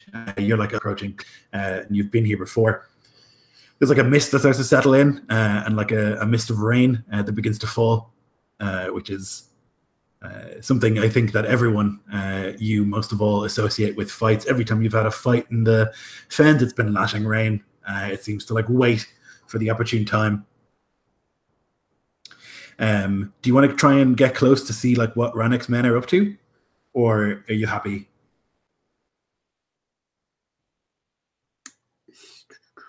No, I think Noki would try and push on.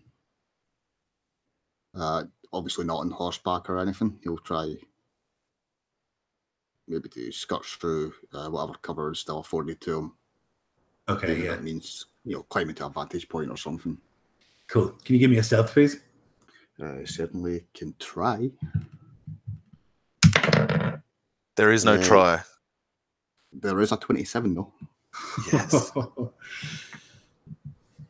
Yeah, so you creep your way through the underbrush like expertly, and are able to like approach to the point where you can like hear 3 of the men of Rannick's people like near the edge of the village, sort of chatting amongst themselves. Do you speak Norse, like the Skjalmod language? I don't believe so. No, I do not. Okay, so they're like rumbling to each other in this like this language. Just like it sounds like shit talk. It sounds like people who have been told to like stand here and wait and like guard, and it's that kind of like they don't sound excited or anything like that. And you can get a view of them, or one of them anyway. Like you're at the back of one of the houses, and you can see like just on the corner that you can see one of them is like leaning there, and he's like looking out in the direction, and he like points and like squints and whatever, trying to like look through the rain and the mist to the others, and like says something, and the other two like chuckle. Though of the rest of the past these guys, which you are able to do, you can like the other side of the house and like stick your head around, and you can see there's a couple of them like in the center of the village. You can also see that they've like hanged several of the villagers since you've been here, but it seems like the big chunk of them must be inside because of the rain.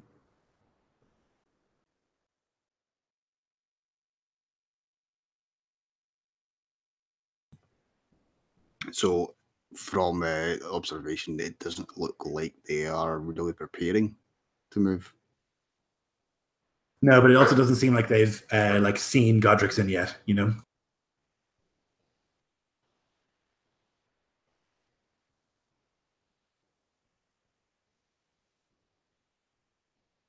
Like he's not fully, he hasn't like moved towards them or anything because Skjalmod isn't in position yet.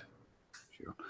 All I can do then is I will count the numbers that I can see on the outside. And what I guess axe is the overwhelming weapon of choice. Yes, overwhelmingly axes and spears. In that case, I'll just take a head count of what I can see, and move back. I don't want to engage or anything. Yeah, no problem. So with your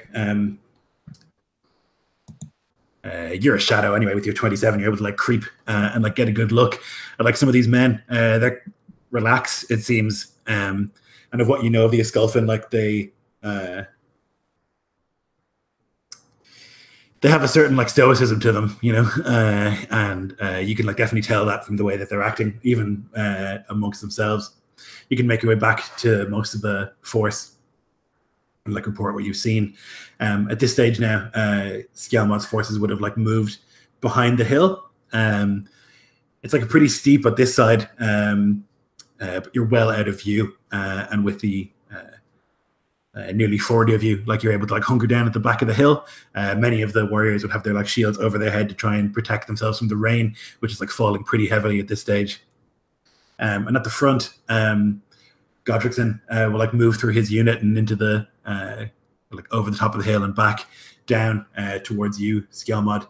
You can see he's like dressed in this like fine coat of mail, and he has like this like thick like cloak over it and like a tunic over it as well in his blue. It's like really finely made shield with his heraldry emblazoned upon it and a sword at his belt. And this like nasal helm with like a little piece of gold, like a rune, Tiwaz embroidered in the front.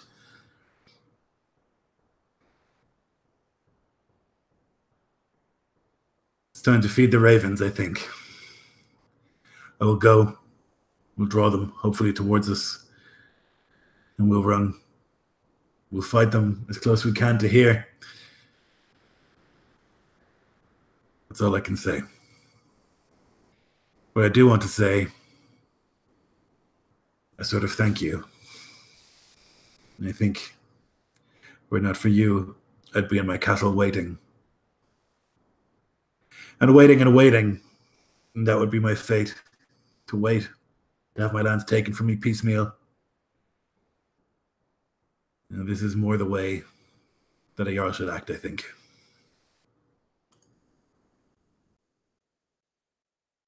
I will see you in the center. I'm glad you were roused. I'll bring vengeance for those of my people that he killed. Fight for your son and kill every one of them. He nods and like clasps you in the shoulder and like moves back in amongst his ranks, and you can hear this like and they all start to like march. And you can hear them like shouting and like bellowing on their way across. Though it echoes weirdly in like the valley that you're in, the way the hill is and the mist. You can just hear this like and the constant whoosh of the rain. And like minutes go by, and then tens of minutes of just like this strange silence and occasional like sounds that like echo on the wind. And this is the point, Halvar, where you can see many of the boys like really start to get worried. You can see like that they're shaking, and like there's also like a pain from like squatting at the back of the hill in your thighs, and a pain in your arm from holding your shield, and your hand hurts from holding your spear so hard, like white knuckled, and like the nerves build up, and you can hear it again. It's like whoa, and the of the rain, and as like the roar happens again, one of the boys near you just like pukes onto the ground. He's like white as a sheet. There's like a nervous chuckle from some of the boys around, and it goes, and then you can hear the sort of movement of a great many men. You can like feel it in the earth, this like, and you can hear behind them this like insane chanting in a language you don't speak. It's like rhythmic, almost like there's a drum beat, and you can hear like the clang, clang of like weapons on weapons, weapons on shields, and there's just this noise. Sounds a lot more like a battle than the thing that you were at with the Fen folk.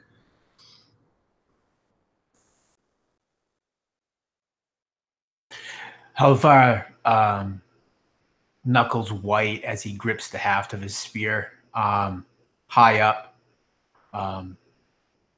He's affixed to the end of it a makeshift banner, something he had proudly sewn in his free time, with the marking of Skjalmod. He looks to the other boys around him. Himself, he knows that if he were to loosen his grip on his spear, his hand would shake with his own fear. He tries to steady his voice, but he's not able to fully do it. Don't worry, boys. We'll be fine. They say the gods, they favor the just. And what we do here this day, it is right. Is it not? And he would kind of bang the tip of his spear against the rim of his shield. Is it not? And he says it again with a little bit more conviction.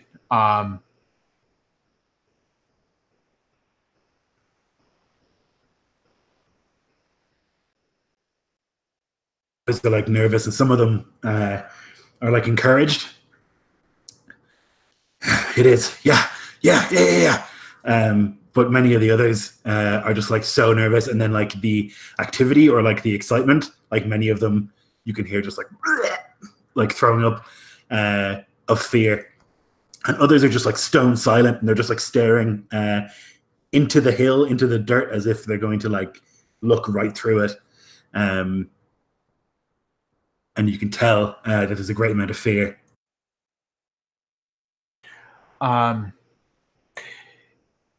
Halvar seems to center himself. The fear that he was feeling, it's still there, but he pushes it down.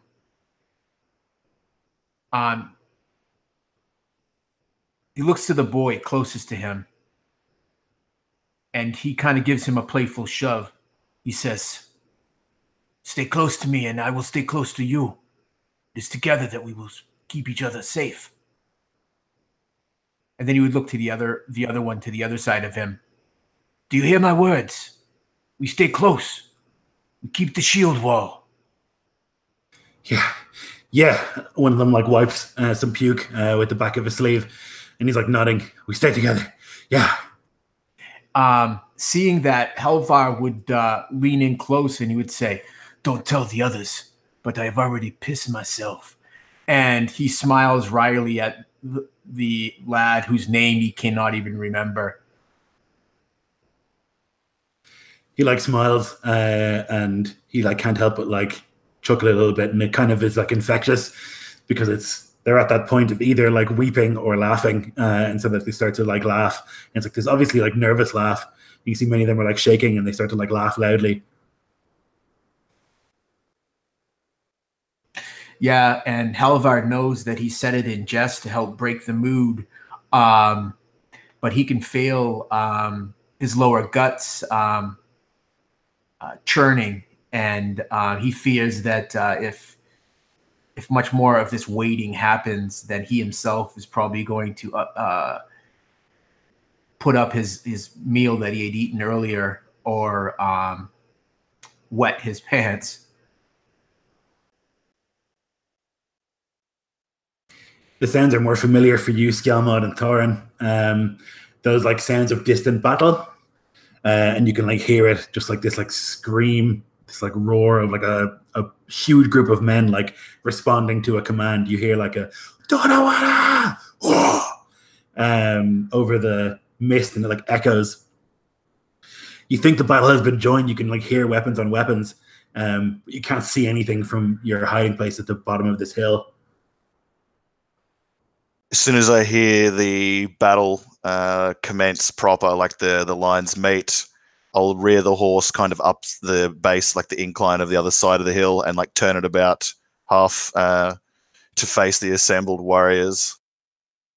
"Warriors, hear the clamor beyond. It is the shield shaking of our foe. Soon now we will meet the wolf face to face. I am resolved in the midst, in the heat of battle, to live and die amongst you all.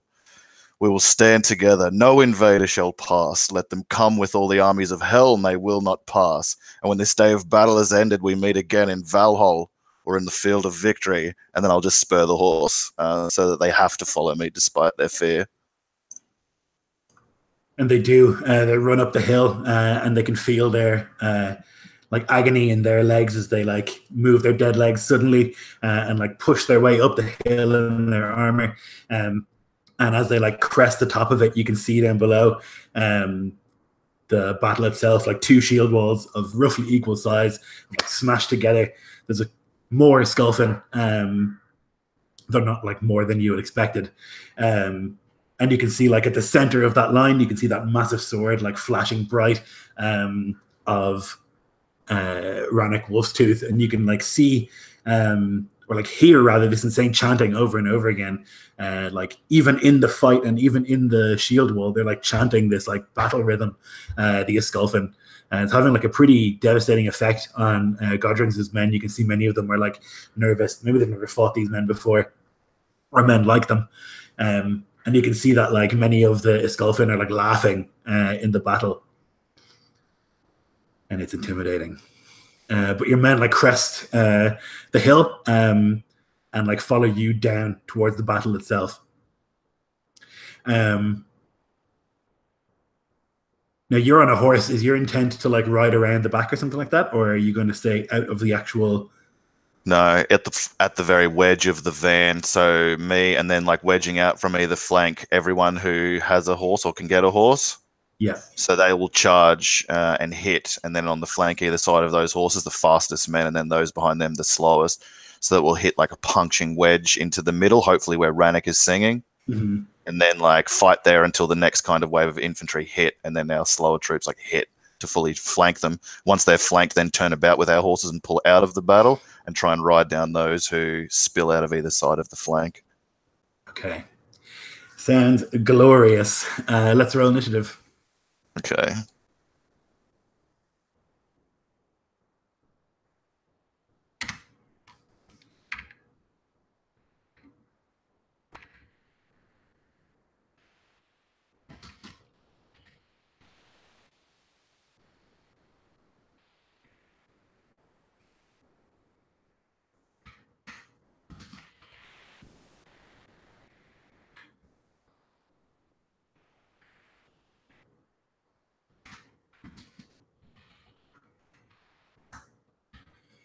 I haven't actually had a combat in this game in a long time.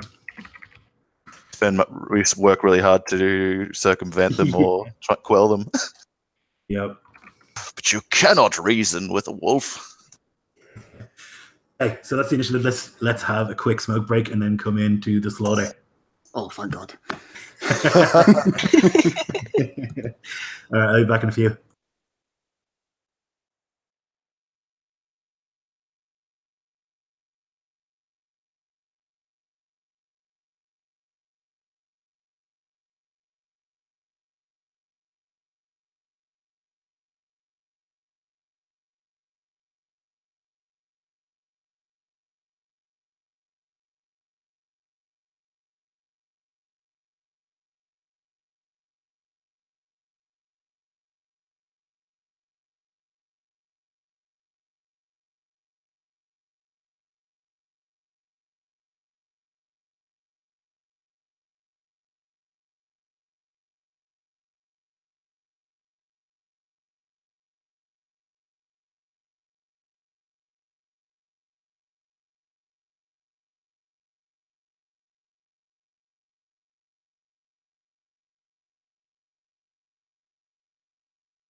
I'm back.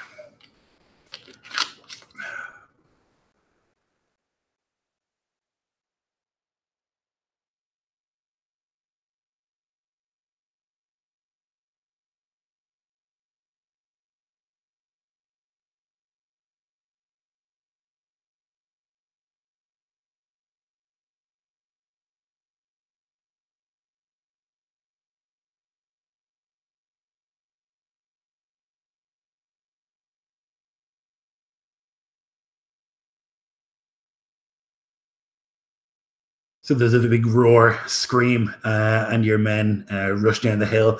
The horses thunder, brum, brum, brum, brum, and with like this terrible crash hit at the front. There's this big man wearing a bearskin. Thorin, you would have seen him before. He's got an axe in two hands, and as like the horses like crash in, he like turns around and looks and like begins to like muscle his way through the wall, and he's going to take a swing with his big axe towards you because he recognizes you.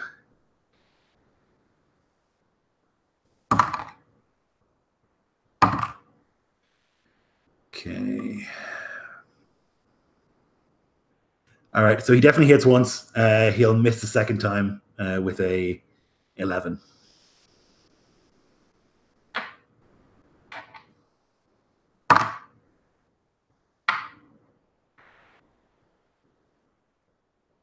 Ooh, actually.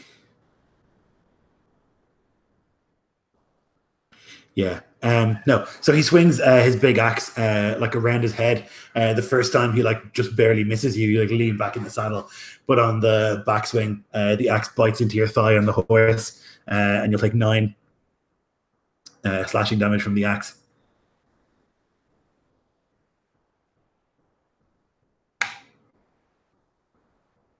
Oh yeah. Okay. Let's just figure that out then.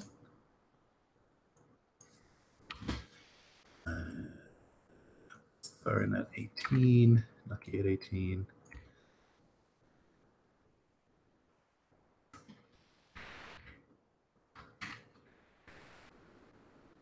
That's all good. It's hard to keep track of all those worded abilities. Okay.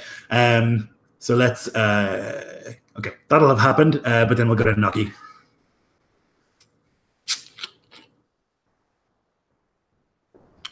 So to clarify, is Nucky on foot or on horse? It's really up to you, but I imagine. Go ahead.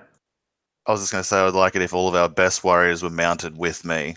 My intention is like once the battle's joined by all of us, then I can use my wall abilities to get us all to concentrate attacks. Okay. Might be in that case, yeah, he'll follow Jarl's orders and be on horse. He's going to ride in and just start swinging with the horse axe. He's deliberately using the one that he took from the bear for this battle.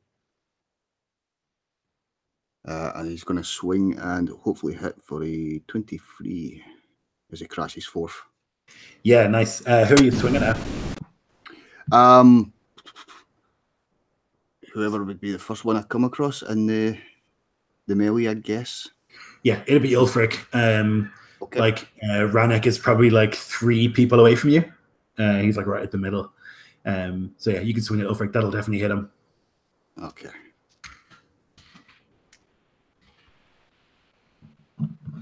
It's been that long since we've did this. I'm just trying to get myself right.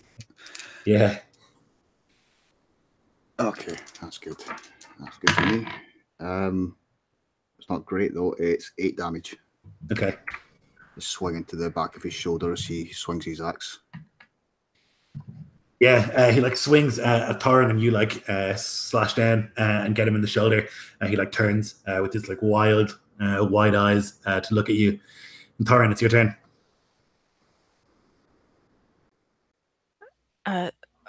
Thorin, with the shield in one hand and her Gunlander greatsword in the other,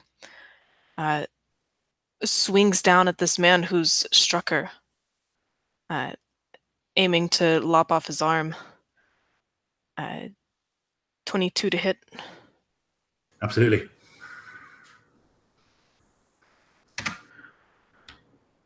And I can remember my math. 9 damage. Nice. Yeah, so 2 strikes, one from Naki, one from you. Do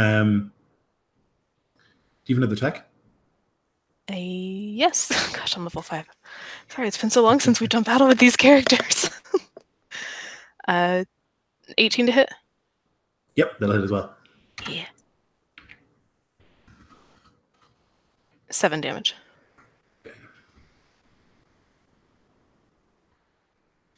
All right, so the strikes like rain down on Ulfric. He doesn't seem to feel them as heavily as he might. But nonetheless, you can see he's bleeding heavily from his shoulders where he's been struck several times. Skjalmod.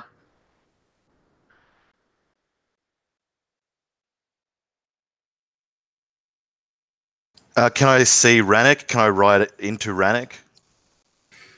You can't ride into him because of he's at the center of the ranks? wall. So you'd have, the ranks, exactly.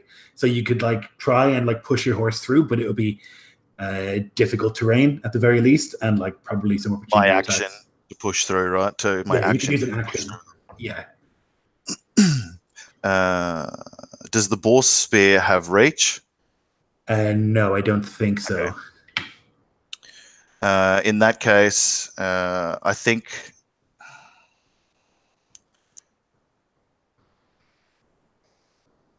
I'll ride up so I'm in the midst of Noki and Thorin. I need to be kind of locked in the center of our line. So I'll ride into there and use my abilities. My strike order as an action on my turn, allow an ally in 30 feet to make an attack. I'll get Noki to attack the Ulfric Bear Cloak. Okay. And I believe, while that's happening, I get 2 of those, right? I just can't do the same one on a turn. That's right. Yeah. Level 5. I'm going to use my finish him first, check, so that if you do hit, you get to add 4 + 5, 9 damage onto it. Okay, so it's a 21 to hit.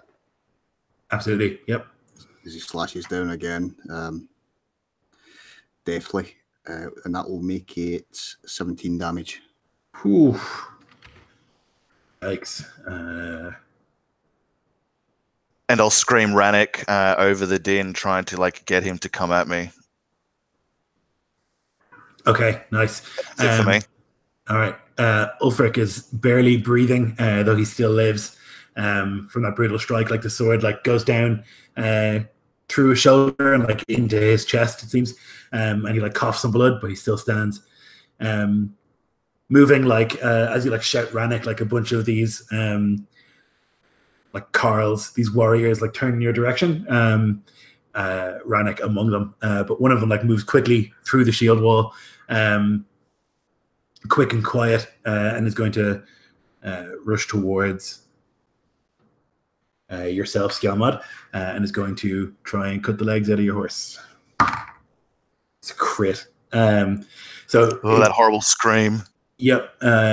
Moving quickly, there's just this and right through the horse's leg, and a terrible horse scream. It stands up on its back legs, and then begins to fall. Can you make me a dex, please? I did already guess what it is. It's a 13. It is.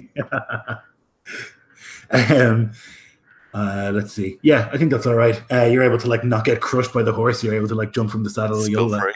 Land prone, but nonetheless not crushed by the horse. There's this scream and this spray of blood, and the horse kicks wildly in all directions.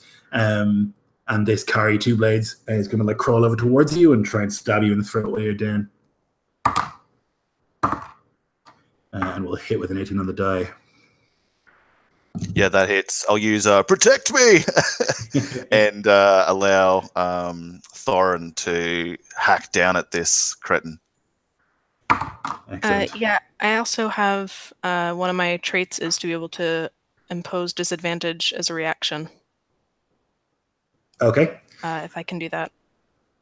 Yeah, I'll just roll the attack again.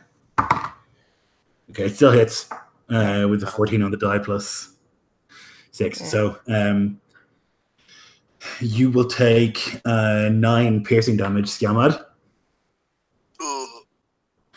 And I get to attack as a reaction, or I guess I can't No, do. it's my reaction. Oh, it's your not reaction. your- Okay, Uh-huh. but I get to attack him. Yep. 19 to hit, Yes, that'll hit. 12 damage. Okay. Very nice. Okay. In the front, next to Rannick, there's a warrior with like this face-plated helm, like head to toe, heavy mail, and he's going to strike out towards Godrickson 2 times.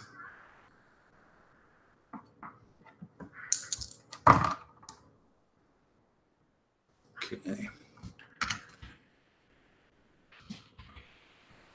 You see this big man with an axe and a shield. He like bashes the shield into Godrickson, who like steps back for a moment, and then the axe like comes down and like cuts his shoulder, and then cuts his chest. Godrickson doesn't fall, though he is bleeding, and like you see some of the rings of his mail are like broken at the cut. Rannick is going to turn in your direction and is going to move through the shield wall as best he can. He's not going to be able to get all the way there. So he will take the dodge action. And Ingrid Brokejaw is going to also like try and creep through, because she's a little sneaky lady, she's able to do so. And she's going to try and destroy your horse, Thorin.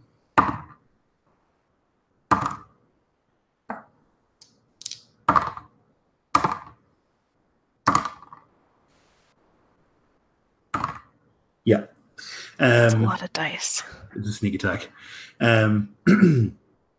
So she, you probably wouldn't even see her, like with all the chaos and like the fact that Skjalmod's being attacked, and you're like looking down there trying, and then there's like a scream as like one of the horse's back legs is cut. I need you to make me a dex save.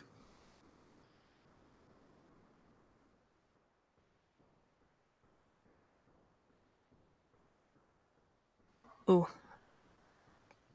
10. Okay, so the horse like rears back and like falls, and you're going to fall. It's going to fall on top of you. You'll take 6 bludgeoning damage. You're prone, and you'll have to like take an action to free yourself from the horse. As it like lands on top of you, and you can see it like kicking like wildly, and you see one of the boys who was with Halvar get like kicked in the chest, and he was flying back as the horse like screams all around. And Halvar, it's your turn. You've seen this boy who would have been puking not too long ago get kicked by a screaming dead horse and is like launched away from you.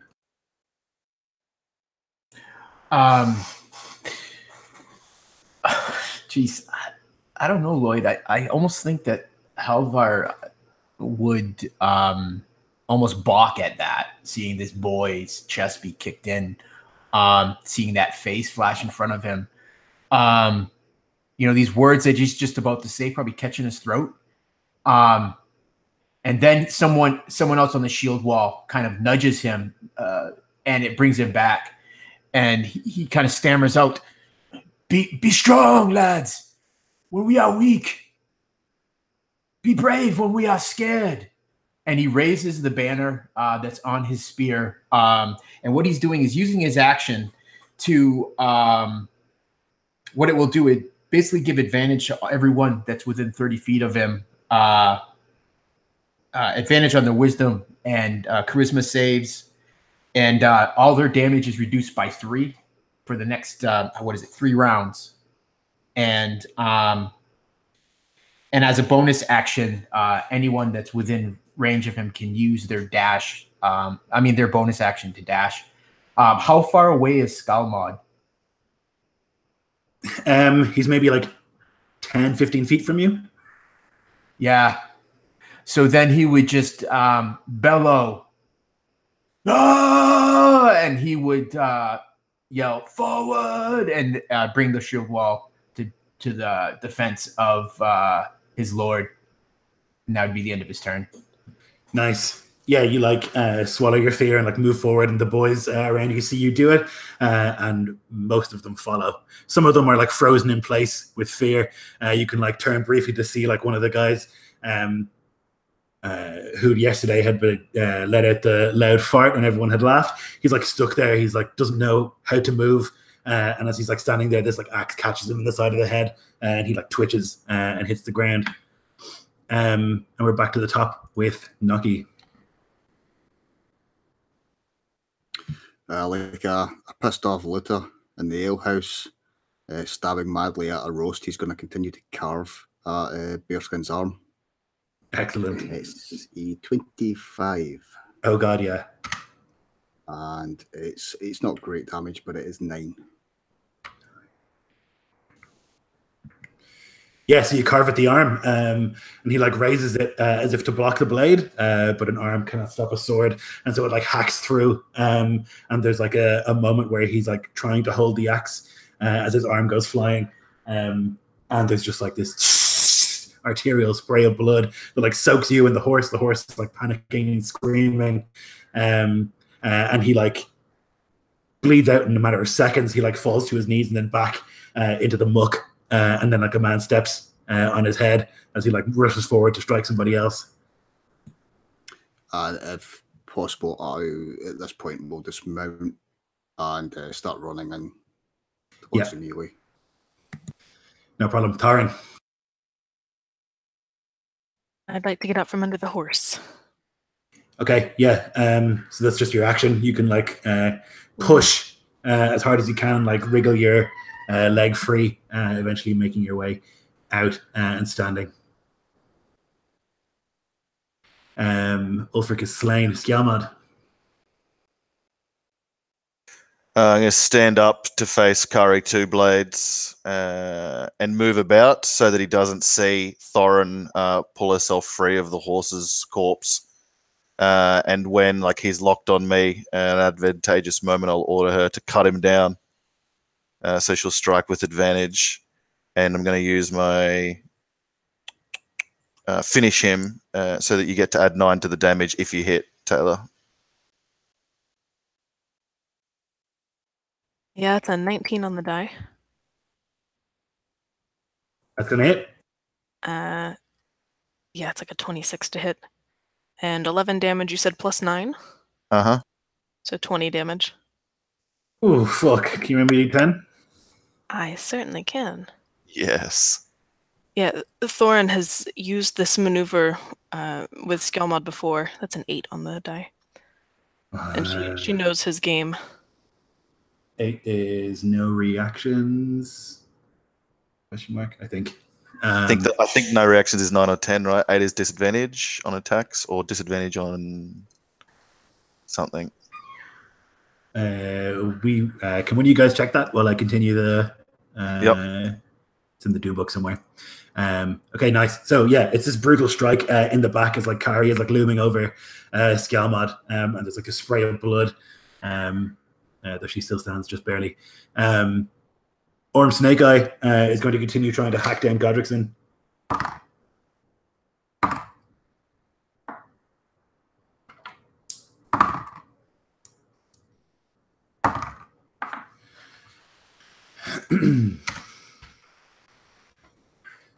So 2 big strikes with the axe. One like boom with the haft catches Godrickson in the nose. The nose guard like protects most of him, but he still like reels back, and then another strike whack catches him in the knee. And there's like a bad noise and an unpleasant sort of scream of pain as Godrickson is like hurt fairly badly by this like metal man. Rannick is going to like bully his way through the line, and like as Kari is like struck in the back, there's like this sudden like boom. And Thorin, I need you to make me an athletics, please. Oof, good luck. 23? No dice. He rolled a 19 on the die. So he just like you're looking at Kari like slash, and then as you like are trying to recover from the strike, there's just this bam, and like the shoulder smashes into yours, and you're like knocked down onto the ground, and immediately this huge sword comes overhead to try and slice you in two.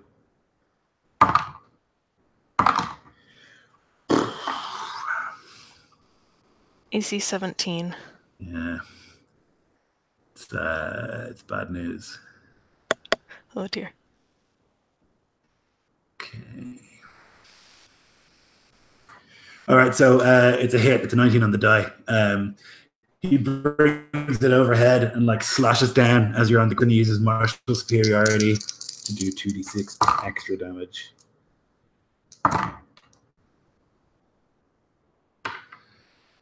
It's gonna be 19 slashing damage. Ooh, I'm okay-ish. Does it bloody in one hit? No, not quite. Okay, good. So that was shove. Okay, yeah. So he has another. He swings overhead again. You said AC 17? Yep. Okay. You'll take an extra 10. Are you subtracting 3 from his damage? Nope. You should be doing that. Okay. Yep. Oh. It's 4 apparently. What's 4? That 19, that was 1 hit? Yes. Damn. And then this one was 10, you said? Yep. Yeah, so he like barrels into you in these 2 insane strikes with this massive sword. Like hack down into you. Luckily, like they're grazing strikes, but even so, the force is insane. And he wields it with frightening speed. Brokejaw, who had cut your horse, is going to creep around and try and gut Skjalmod.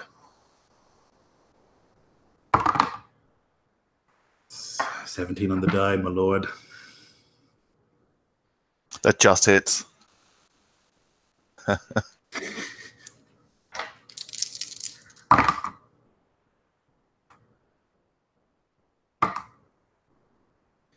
Protect me! I'll cry. Taylor, so you get to attack with advantage. 13 damage for me, so -4. So can I attack anyone? I'm currently prone. Has to be the person who's attacking. Yeah. Yep. So you'd just be with a straight roll. Can I reach her? Yeah, like you're, okay. Yeah. You're all within 5 feet of each other. That makes sense. Okay. Another 19 on the die. Nice. I need to get that 20 though.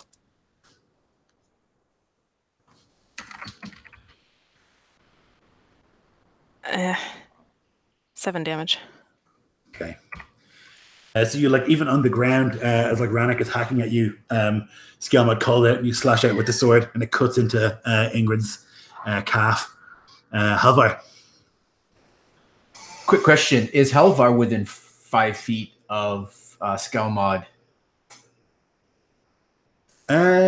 Yes, I would say so. Okay, then he would actually, before he actually takes his turn, I'd like to use his reaction to actually drive the spear at the same foe that Torin did. Because he has, it's one of his shield wall abilities. Okay.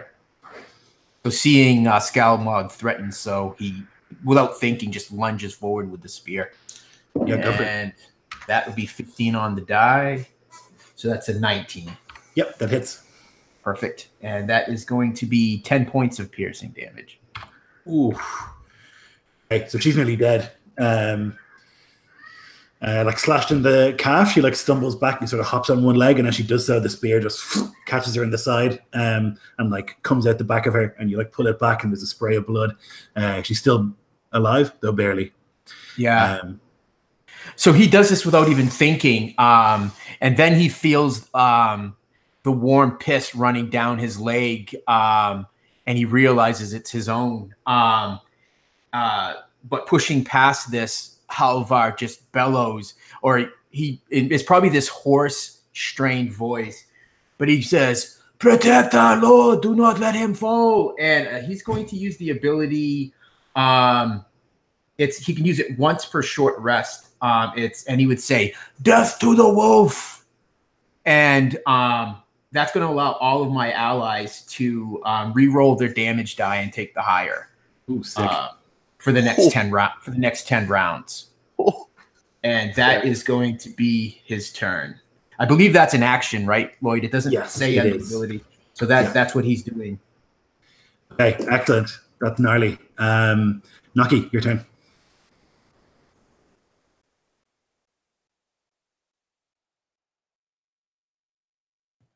Okay, to push my way through the throng to get the snake eye, is that possible, or is this So the way?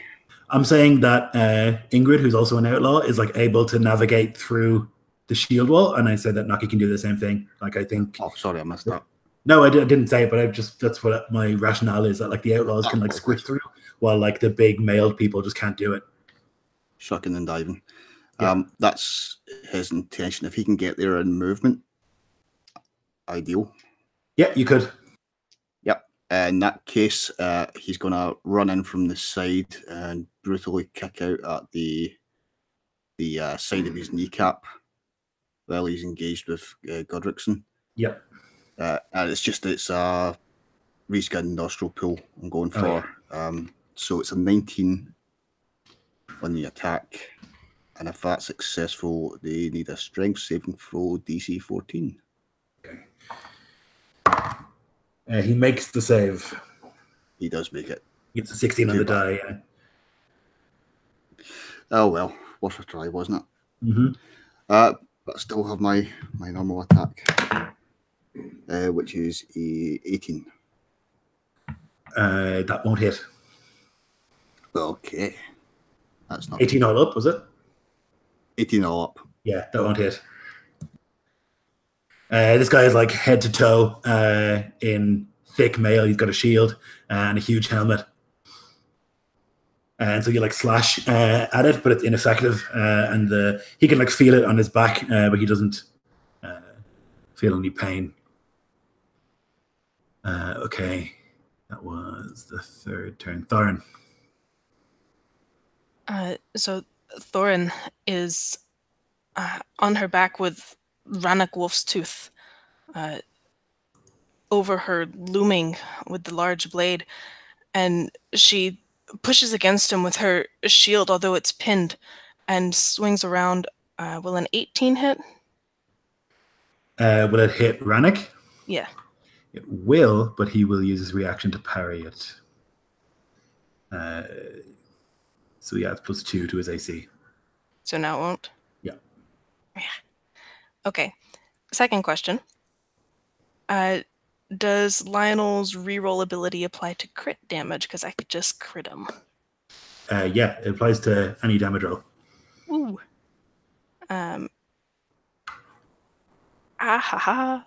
Lionel, that's fantastic. I just rolled max damage on the second dice. So that's 20 damage. Whew. Okay.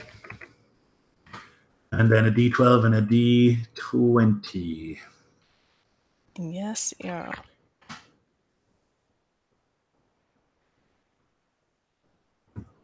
That is a 7 on the 20 and an 8 on the 12. That's a sword, right? Yes. And a 7 on the D20? Yes.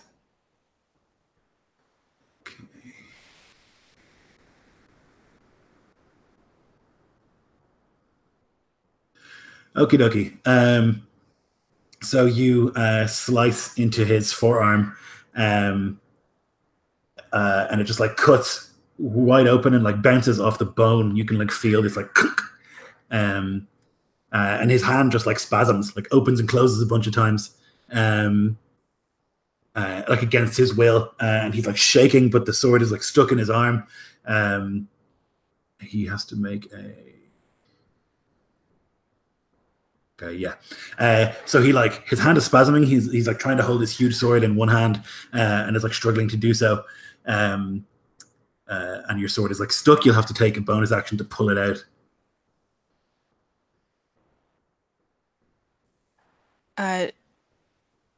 She would, but instead the success of the blow and feeling it lodged into his bone invigorates her, and it'll give her a second wind. Okay. Yeah, he like screams and roars something in a language you don't speak. And that was Thorin's turn. Skjalmod.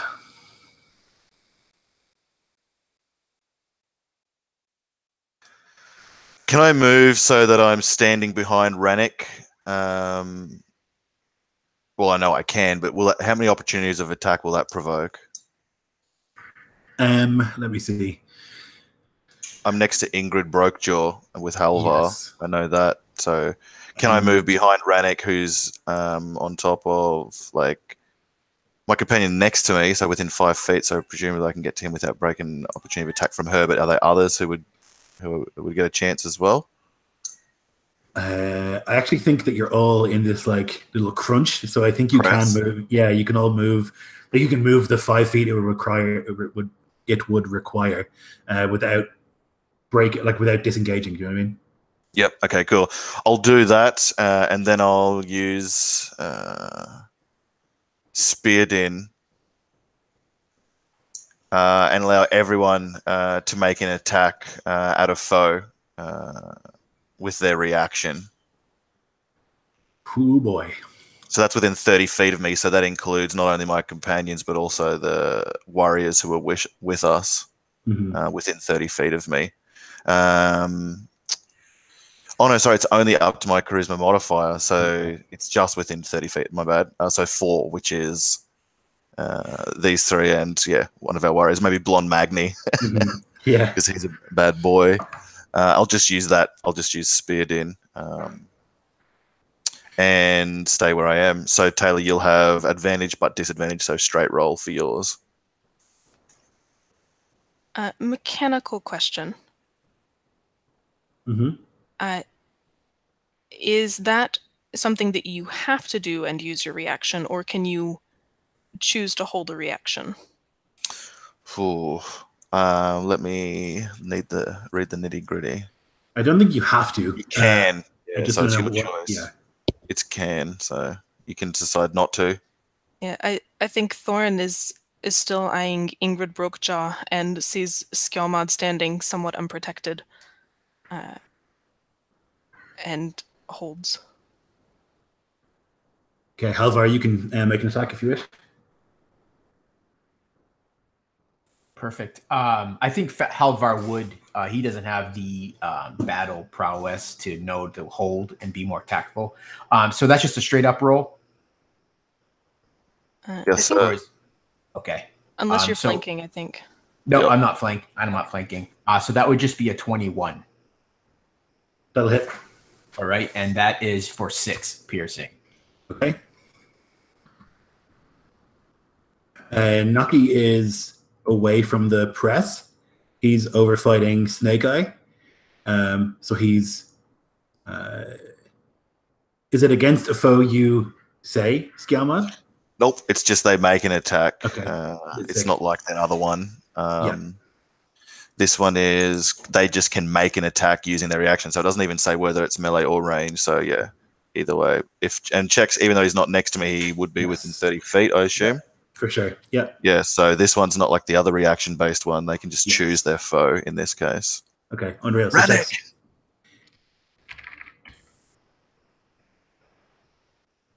you can make attack against Snake Eye checks if you so wish. Oh, sorry, I thought it was unmuted there. Yeah, Noki goes to swing the blade, but one of these unbloodied whelps in his panic pushes into him. Too close for the blade to swing. He's going to miss with a 14. Yeah. Unfortunate. Okay. That was Skjalmod. Kyrie, 2 blades, still lives. Let's see. What does she think the biggest problem is here? It's got to be Skjalmod. So she's gonna, like you, Skjalmod, kind of like move through the press a little bit and like come up next to you and try and shank you real good. Thorin, even from her position, manages to kick up her foot and hit the woman's knee, and she'll impose disadvantage. Before I roll, Taylor, that's when you tell me that. I was trying. You rolled too fast. Okay. Just take the first dice. Okay, so the first one will be a 16, which I assume misses you, Skjalmod. Just.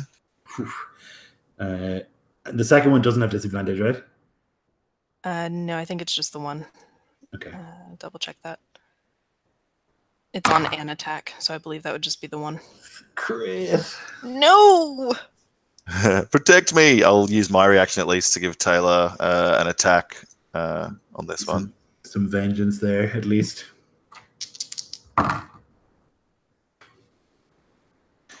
D12 and D20, right? Yes, sir. A 20 on the D20. Oh my and god. An 8 on the D12. That's really bad. It's the worst. Oh, God. This could be real bad. Is this an insta-death?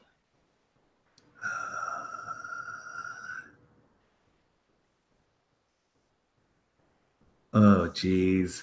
I'm having flashbacks to Jeff's character all over again. That's the crit you get on your crit chart? That's unfortunate.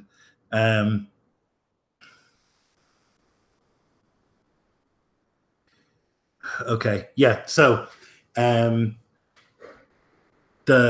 kick the first strike, and Skjalmod is like beset on all sides, and he like raises his arm to like point at Rannick, and then there's just like this, and the arm is pointing, and then it's like sailing through the air, and it hits the ground.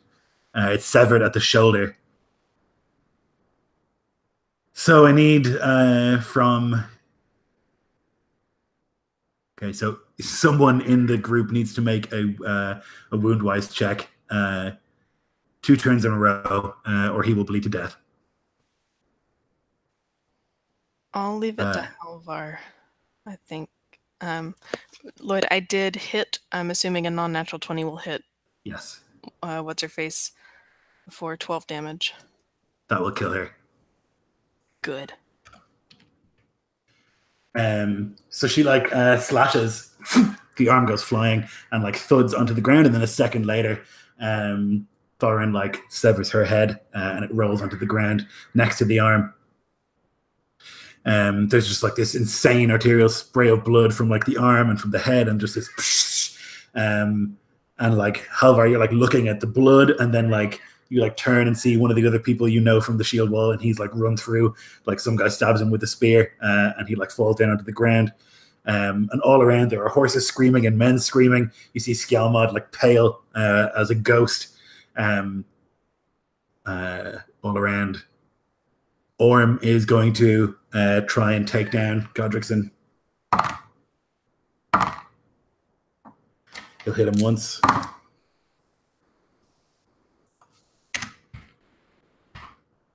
Though he still stands, the old man, and he's got some bite in him left. Rannick still has a sword in his arm. Oh, wait. He doesn't. You have to... Yeah, your sword is still in his arm, Tyler. Was that... which turn did I hit him? It was this turn. Okay. You can use mine as an interaction if you want to grab my sword. It won't be used. No, I think it's okay. It's not a. It doesn't matter that much. It's only a bonus action anyway. So we'll say the sword is out of his arm. He can't really use his two-handed sword anymore because of his like terribly injured forearm, and so he like reaches down and picks up a nearby spear, and he's going to try and shove it into your face, Thorin. With a 16 plus. Yeah. Yeah. Yeah. Okay. A D8 here. It's going to be 8 piercing damage. minus the 4 from Halvar.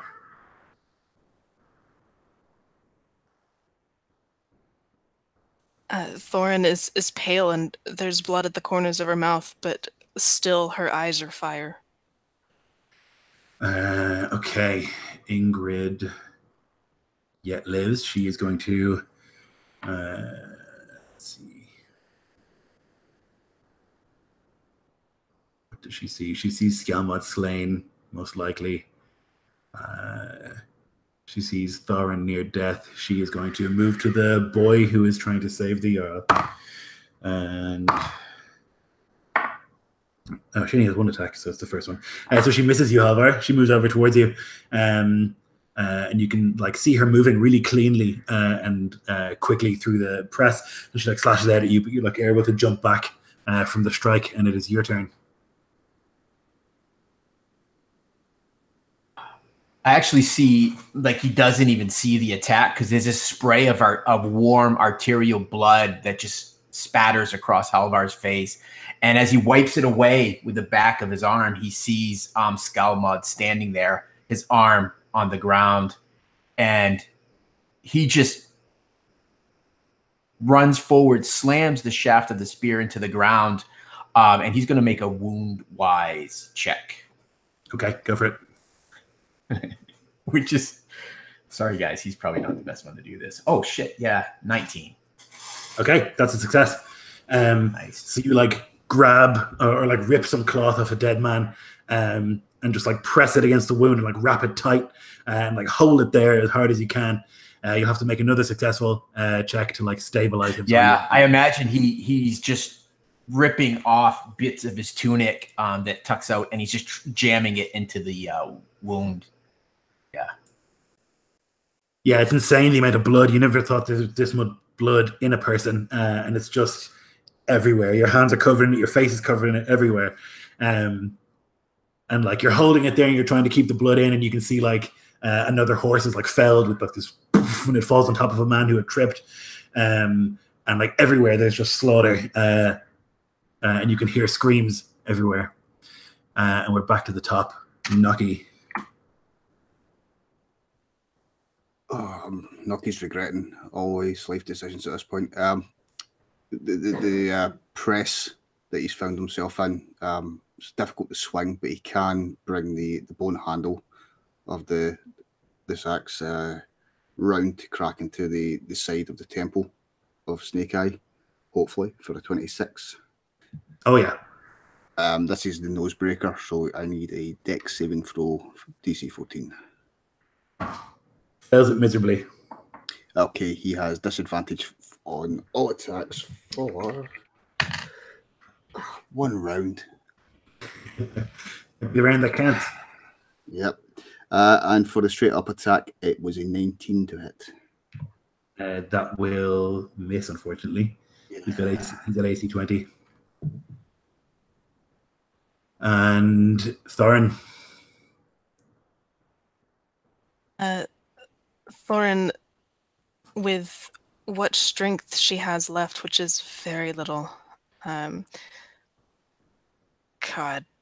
damn it, is trying to hit Rannick. 16's not going to hit him, I don't think. It's not, no. And a natural 1. So you're like swinging, but you're exhausted, and the blows are slower. And even with his wound, he's able to like dodge fairly well. And with the spear, bat your strikes aside. And Skjalmod, what can you do? Am I unconscious? Let me just check. You are unconscious, yes. Sorry, I didn't read that the first time. You are. You fall unconscious immediately upon losing the arm, which makes sense. Okay, that was Skjalmod. Kari is dead. Orm is going to attack with disadvantage. It works that time. All right, this is the attacks. There's obviously like tears in his eyes from like the smash of the hilt into the nose guard, and he's like trying to swing, but it's ineffective. And Godrickson, you can see, is like pale and badly wounded. And you can see some of his men are like trying to like push him back into the shield wall so that he can escape. That was Orm. Rannick is going to try and murder Thorn. Oh, it's not good. It's only a 12 for the first and a 16 for the second. Oh my god, by a miracle it misses. Fuck. Okay, so he misses both times, unfortunately. He's not used to the spear. He's not used to this using one hand. And so he like is slashing with the spear rather than stabbing. And misses you both times. Ingrid, lives. She's going to try and gut you, Halvar. Misses. Oh, she's a rogue. So she misses. She like tries to strike down at you, and again, Owen's on your side. The battle rages all around. She like goes to take a swing, and someone bumps into her, and like she overswings it, and misses you. And it's your turn. All right. He's going to try to see if he can save his lord. 11. So that's not going to do it. Shit. You're like holding it in there as best as you can, but it's like not tight enough, and you can like see the blood draining.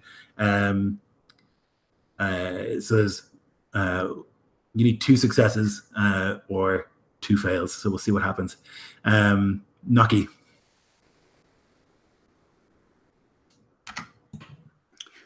Okay, this time with Orm kind of stumbling and swaying with the previous blow, Nocky strikes out. It's 21 this time. That'll hit. He's going to send up a quick prayer to the gods with Godrickson within 5 feet and count as an ally. Yep. Oh. Praise the gods.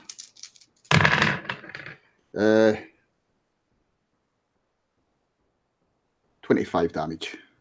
Oh, fuck. I'll have a D10 from you, please.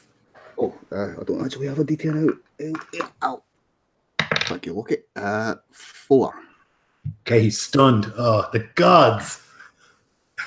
So he's stunned.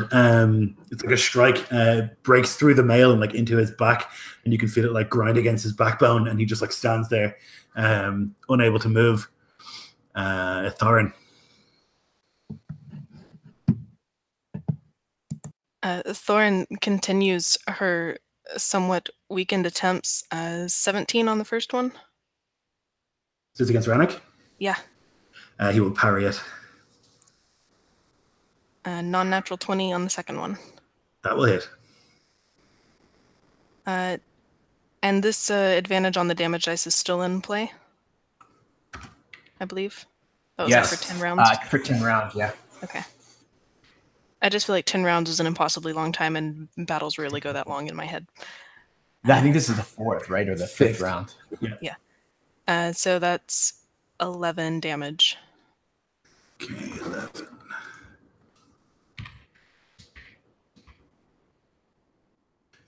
Flub. Skjalmod's unconscious. Orm is stunned. Rannick is going to try and kill you, Thorin. 6 and a 3. Fucking hell. He needs that big sword, so he's struggling. Died his fucking. So he tries to swing at you ineffectually with the spear with his left hand. He's not as good, and he misses you. And Halvar, your turn. I'm going to try this again. Hopefully I don't kill you. 16 on the die, so 17 on this last one. He does it. You like shove the wrap in there as hard as you can, and you like wrapped it. The sort of brown cloth is red, and you add like more brown cloth until it becomes slightly less red and more brown. and you like hold it there, and you like roar at some of the other warriors around you to like help you drag him away from the battle, and they do so, or like start to anyway. Fucking nice work. Naki, your turn. Snake Eyes still stunned? He is stunned, yeah. Okay. Sorry. Gotta get rid of a cat. Okay. Let's try to finish him off. That is going to be a 20 on the... 20 is what you need. 14 on the die plus 6. Come on, gods, don't kill me now. Oh, I've just done a wide. I'm throwing the dice on the floor. There we go. Oh. 30 points of damage. Jesus. Rolled max on 3 die. Fucking hell. Yeah. So like he's just like spent the whole battle like ignoring you, and like you've been unable to get through, and then with 2 strikes he's dealt with. Like one shoves through, and the second like down into the neck, and there's just like a gurgle. He like falls down onto his knees, and then face first into the muck, no longer part of the battle. And I'll turn around to the line of Godrickson men that was in front of him, and let out a cry, "Where the fuck are you going? The battle's that way!" and charge back in. Glory. Okay, Thorin. Rannick is unused to the sphere, and he leaves himself open.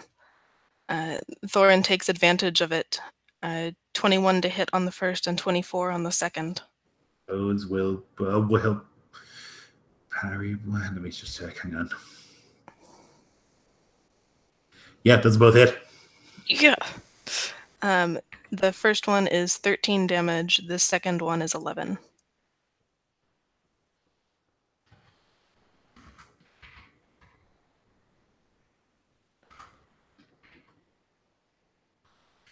Good, 50.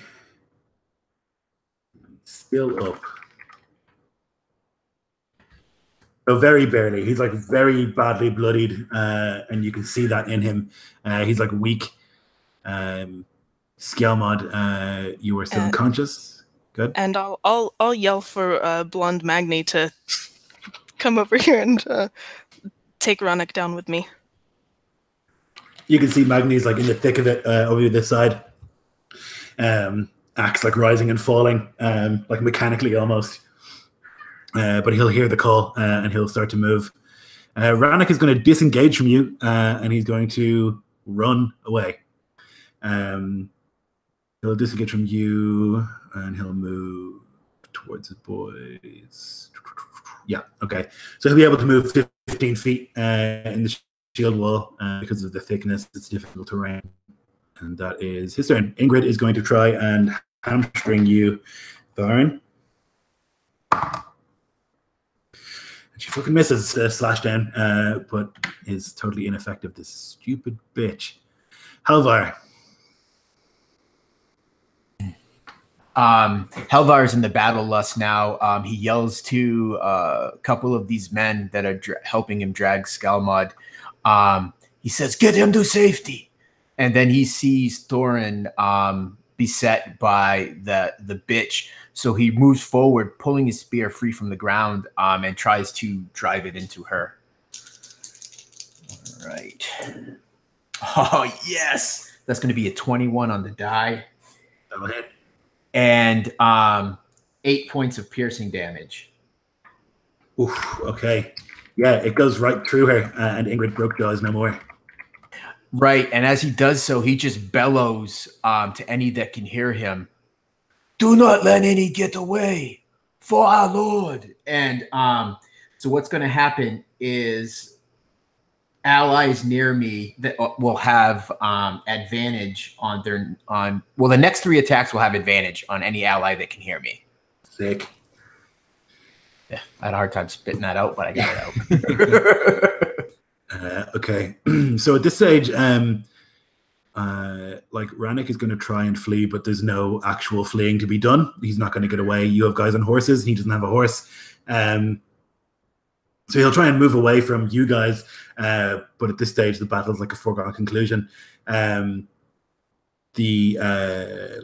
you had them outnumbered, and like now that like their main leaders are broken and dead, it's a long mop up operation.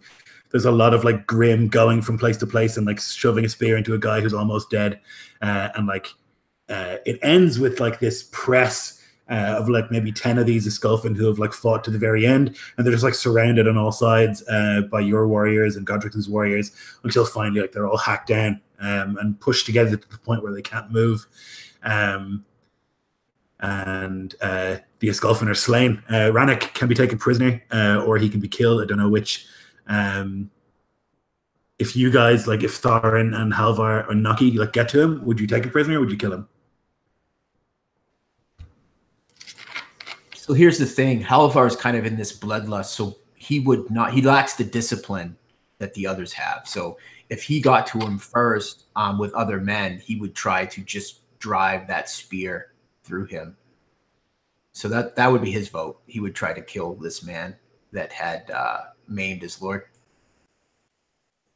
I like the idea that it's Halvar too, like that he's like running, he's like trying to get away, but Halvar like has the blood up and he like runs after him, and then the spear like through the back of the knee and then through. Lloyd, I literally see him like he has a shield, but he just, as he's running after him, he just foolishly sheds it so that he can take the spear in two hands as he's running him down. Yeah. And you absolutely do. And you can like plant the spear in the back of Rannick, and the banner will like flutter in the rain and the wind and the mist, and all the noise that follows is like the grim like hacking and coughing of those who are dying, the screams, and then when that stops, the sort of chuckles and the sort of disbelief of men saying, "I'm alive, I'm alive."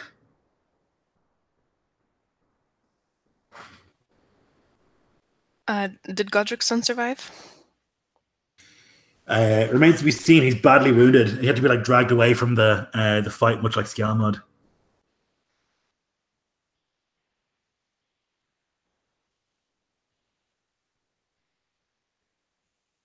There's sort of like a ragged cheer that goes up from the soldiers because it is a victory, though it's a costly one.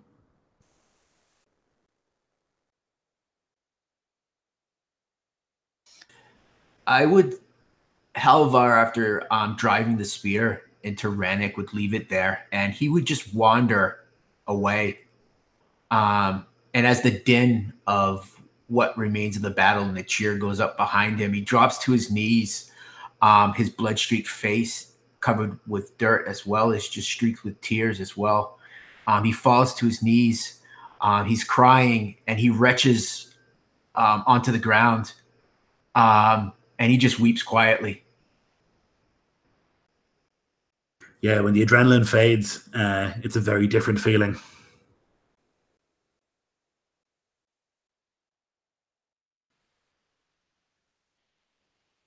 Thorin is sitting in the mud near Skjalmod, her head in her hands. It doesn't feel like a victory looking at him. The deathly pale of his face. His arm. She holds back a heave, experience keeping her stomach from turning. She looks for Nucky. They must go to the witch.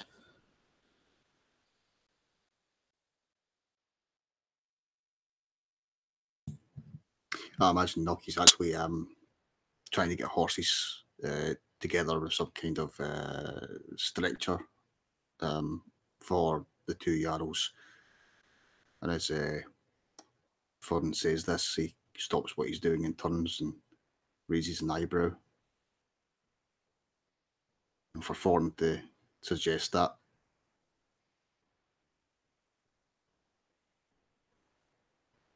But he'll nod because she's in charge at the moment.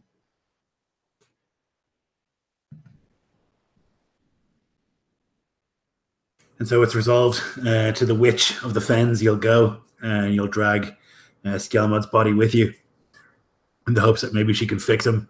It doesn't look like he's going to die, though. You never know. An infection could take at any moment. A fever could strike, and that could be the end. And so you begin that journey back, like leaving some of the men there to like loot and take what they can. And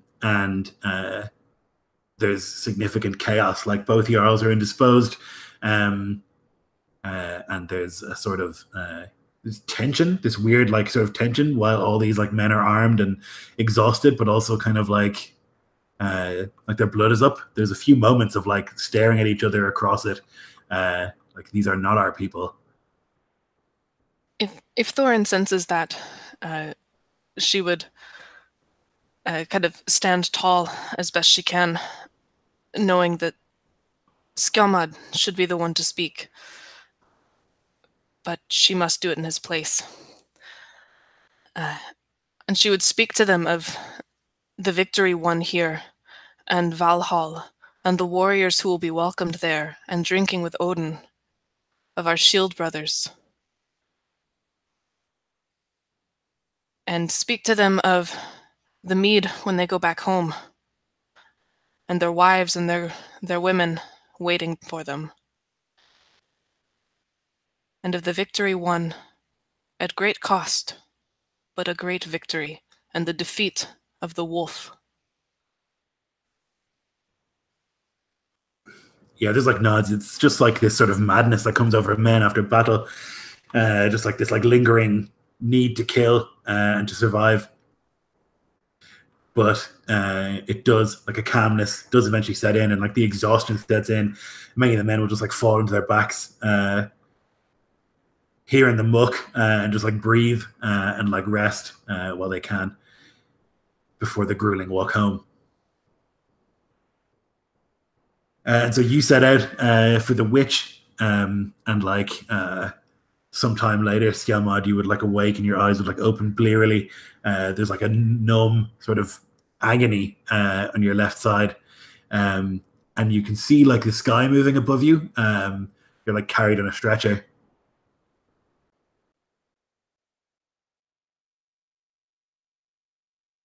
Stifle the urge to vomit and try futilely to stop the world from spinning, and try and like re-piece like what was memory before his unconsciousness from what was delirium. Groaning. Yes. Near impossible, and you think you can see like ravens above, and among them even the choosers of the slain, the Valkyries like circling above as you're like dragged on the stretcher in the rain, like water pooling on your face as they make the journey back towards the Fen Witch. And we're going to end it there, guys, for today. We'll pick it up next time and see if the Fen Witch can save the Jarl. Thanks for watching if you did.